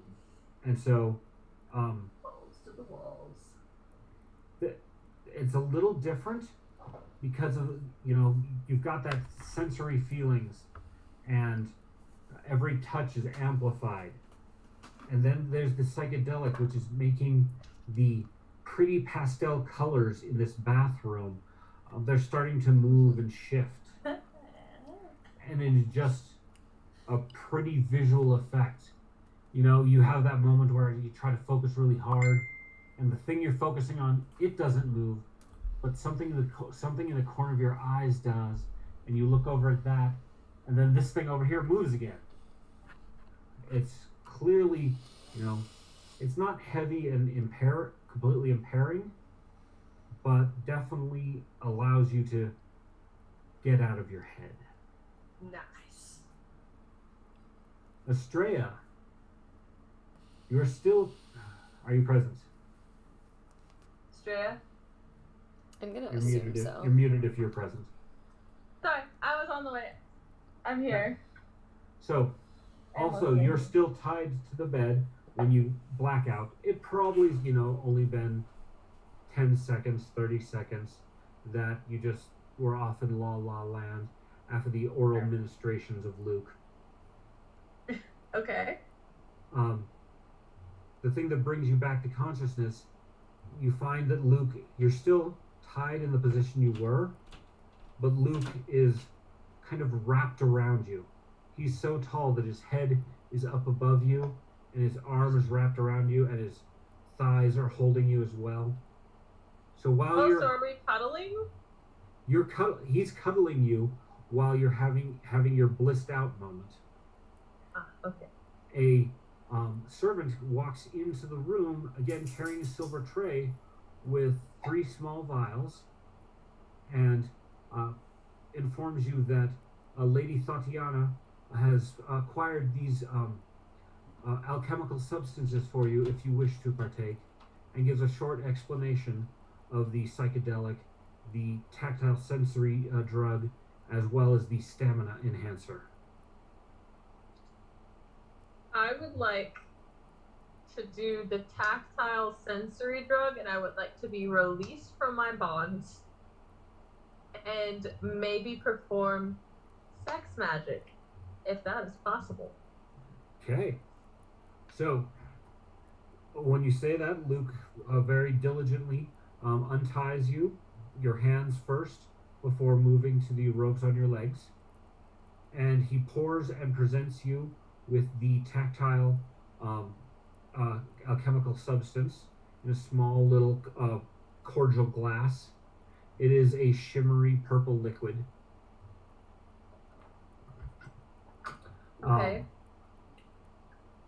So what do you want to do with sex magic? I don't know. I don't know.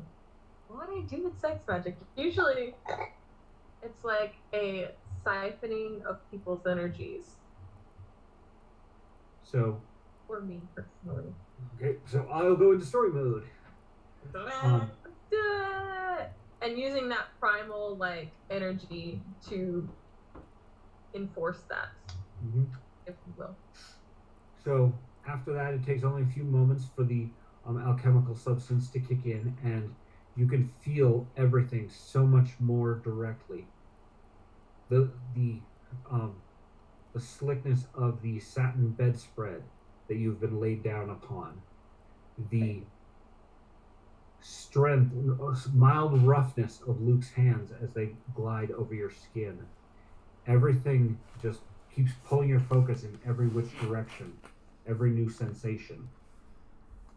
At which time, Luke props himself above you and prepares for entrance. Now, Luke is good at what he does, so he doesn't just try and ram it in all at once. He knows that he's well endowed, and he is quite aroused as well. He also took some of the tactile, which has helped him come to a second erection. His first erection got a little soft while you were just laying and cuddling, but then back to life completely. Talking about. Yep. And you find that he finds that he's coming to the depth to your total depth, and he's got more to give. But he's being very gentle because he doesn't know how deep you want to take it. So he's, not pounding your cervix, but just, tickling it. Okay. Because of your intentions to engage in magic, you feel this power flowing back and forth between you. This is the energy that people normally give each other during sex. But with your specific intention, you are able to guide that and amplify it. And with every touch, every thrust, that magic passing back and forth between the two of you grows and grows. It doesn't feel like you're taking from Luke. Okay. It's you're pushing your energy into him. He's adding to it and giving it to you, and the sum of the energy is being increased the more you go. Okay. After a little while, you decide that it's time for you to take control of the motion. And while you don't have the physical strength to move Luke, by giving a little bit of pressure on his shoulder, he very much understands what you want, and he rolls over onto his back with holding you, flipping you up to where you are riding on top without ever having left you. Planting your knees on either side and your hands on his chest, you begin moving yourself in the motion that you find most stimulating. Whether that's, bouncing up and down, or the side to side, or forward to back grind, or do the circle.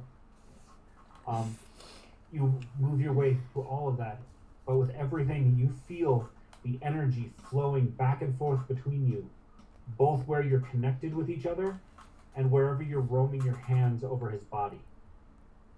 His hands, he's running them up your calves and thighs. His arms are long enough that he can easily cup your buttocks.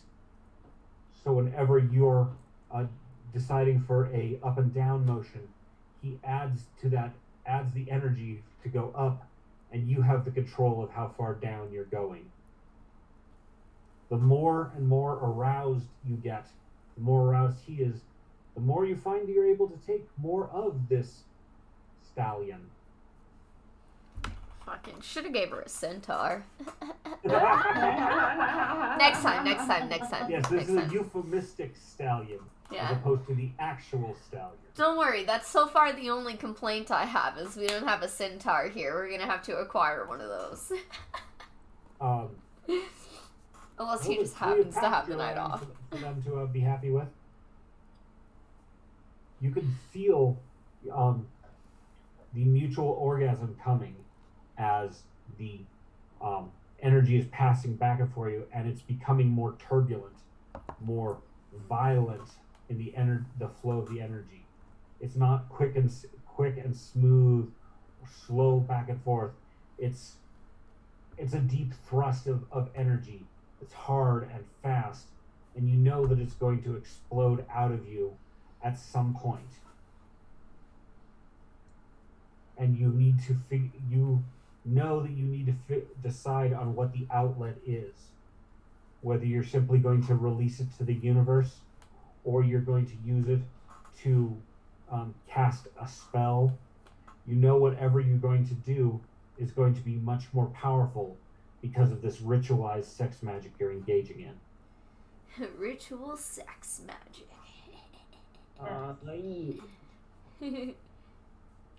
Yeah. I didn't think about a spell. There's really nothing I can do. Really. Well, think about if you're casting a ritual spell, you're generating a lot of magic. The kinds of things you could do would be to empower an item with any kind of reasonable power that you want. You can offer that power up to your god as a Yes. sacrifice. Yes. Okay. That. So, when the orgasm comes, you don't scream out Luke's name. You scream out the name of Cornunos. Nice. And in doing so,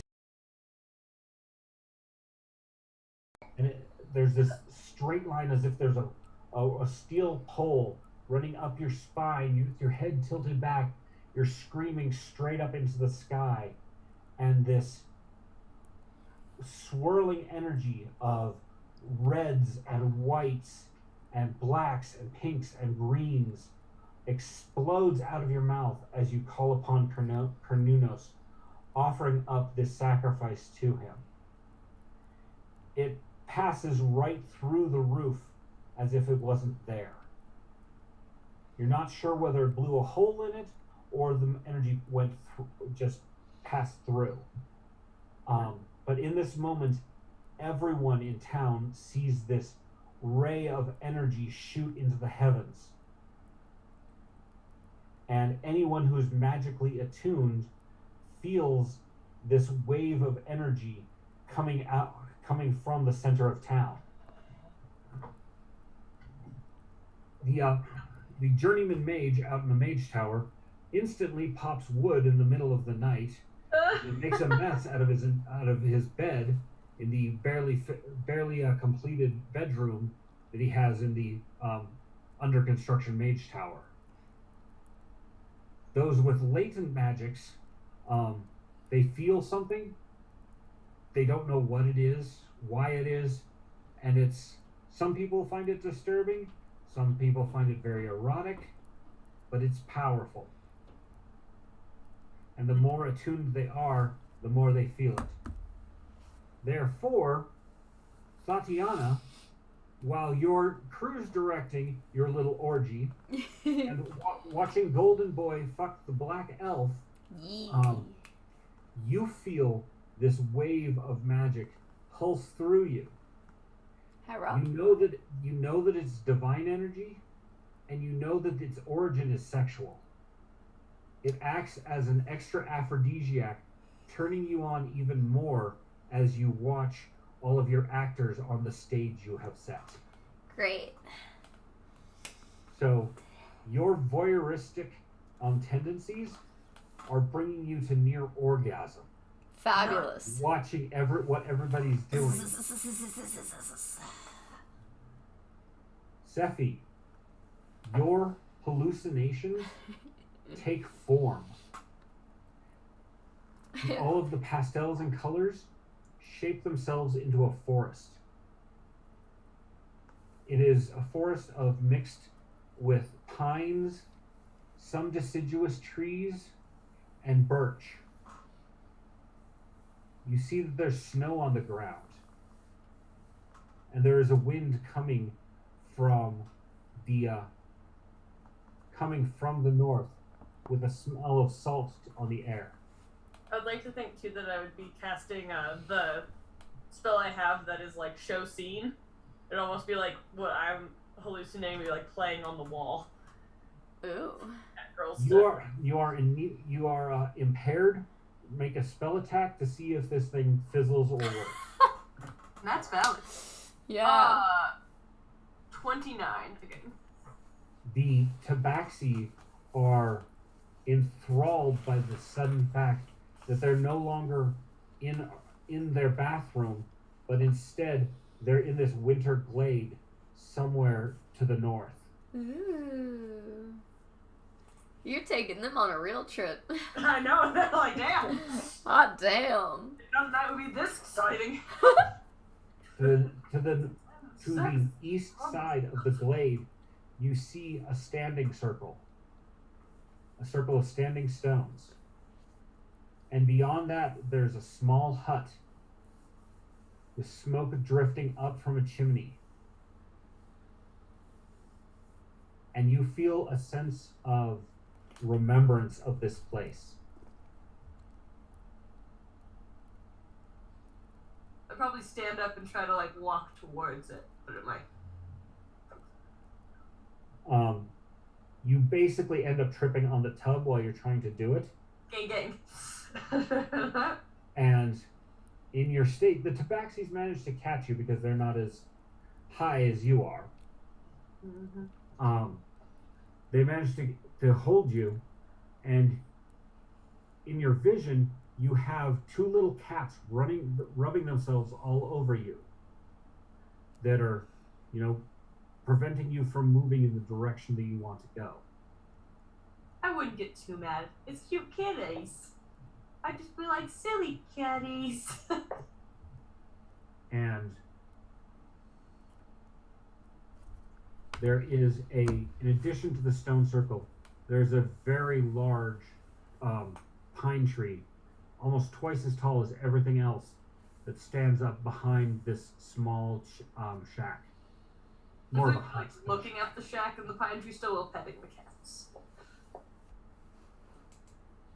Very focused.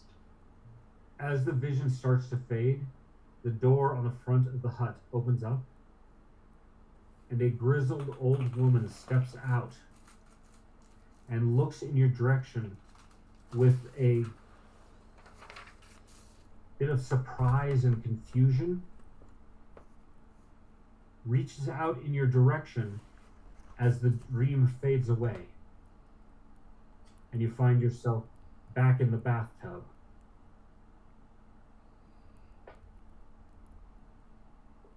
She too felt familiar. So I'm like, what I was kind of doing is what Stephanie was doing, like starting to like smile warmly and reach out. Mm-hmm. All right, my lovelies. It has reached 9 o'clock Mountain Time. Yeah. It is time for us to wrap up for this evening. Yeah. Are we done with our sex? Your sex is going to go on all night. Great. Because you took both the stamina potions, and it is going to be the wee hours of the morning before you feel finished.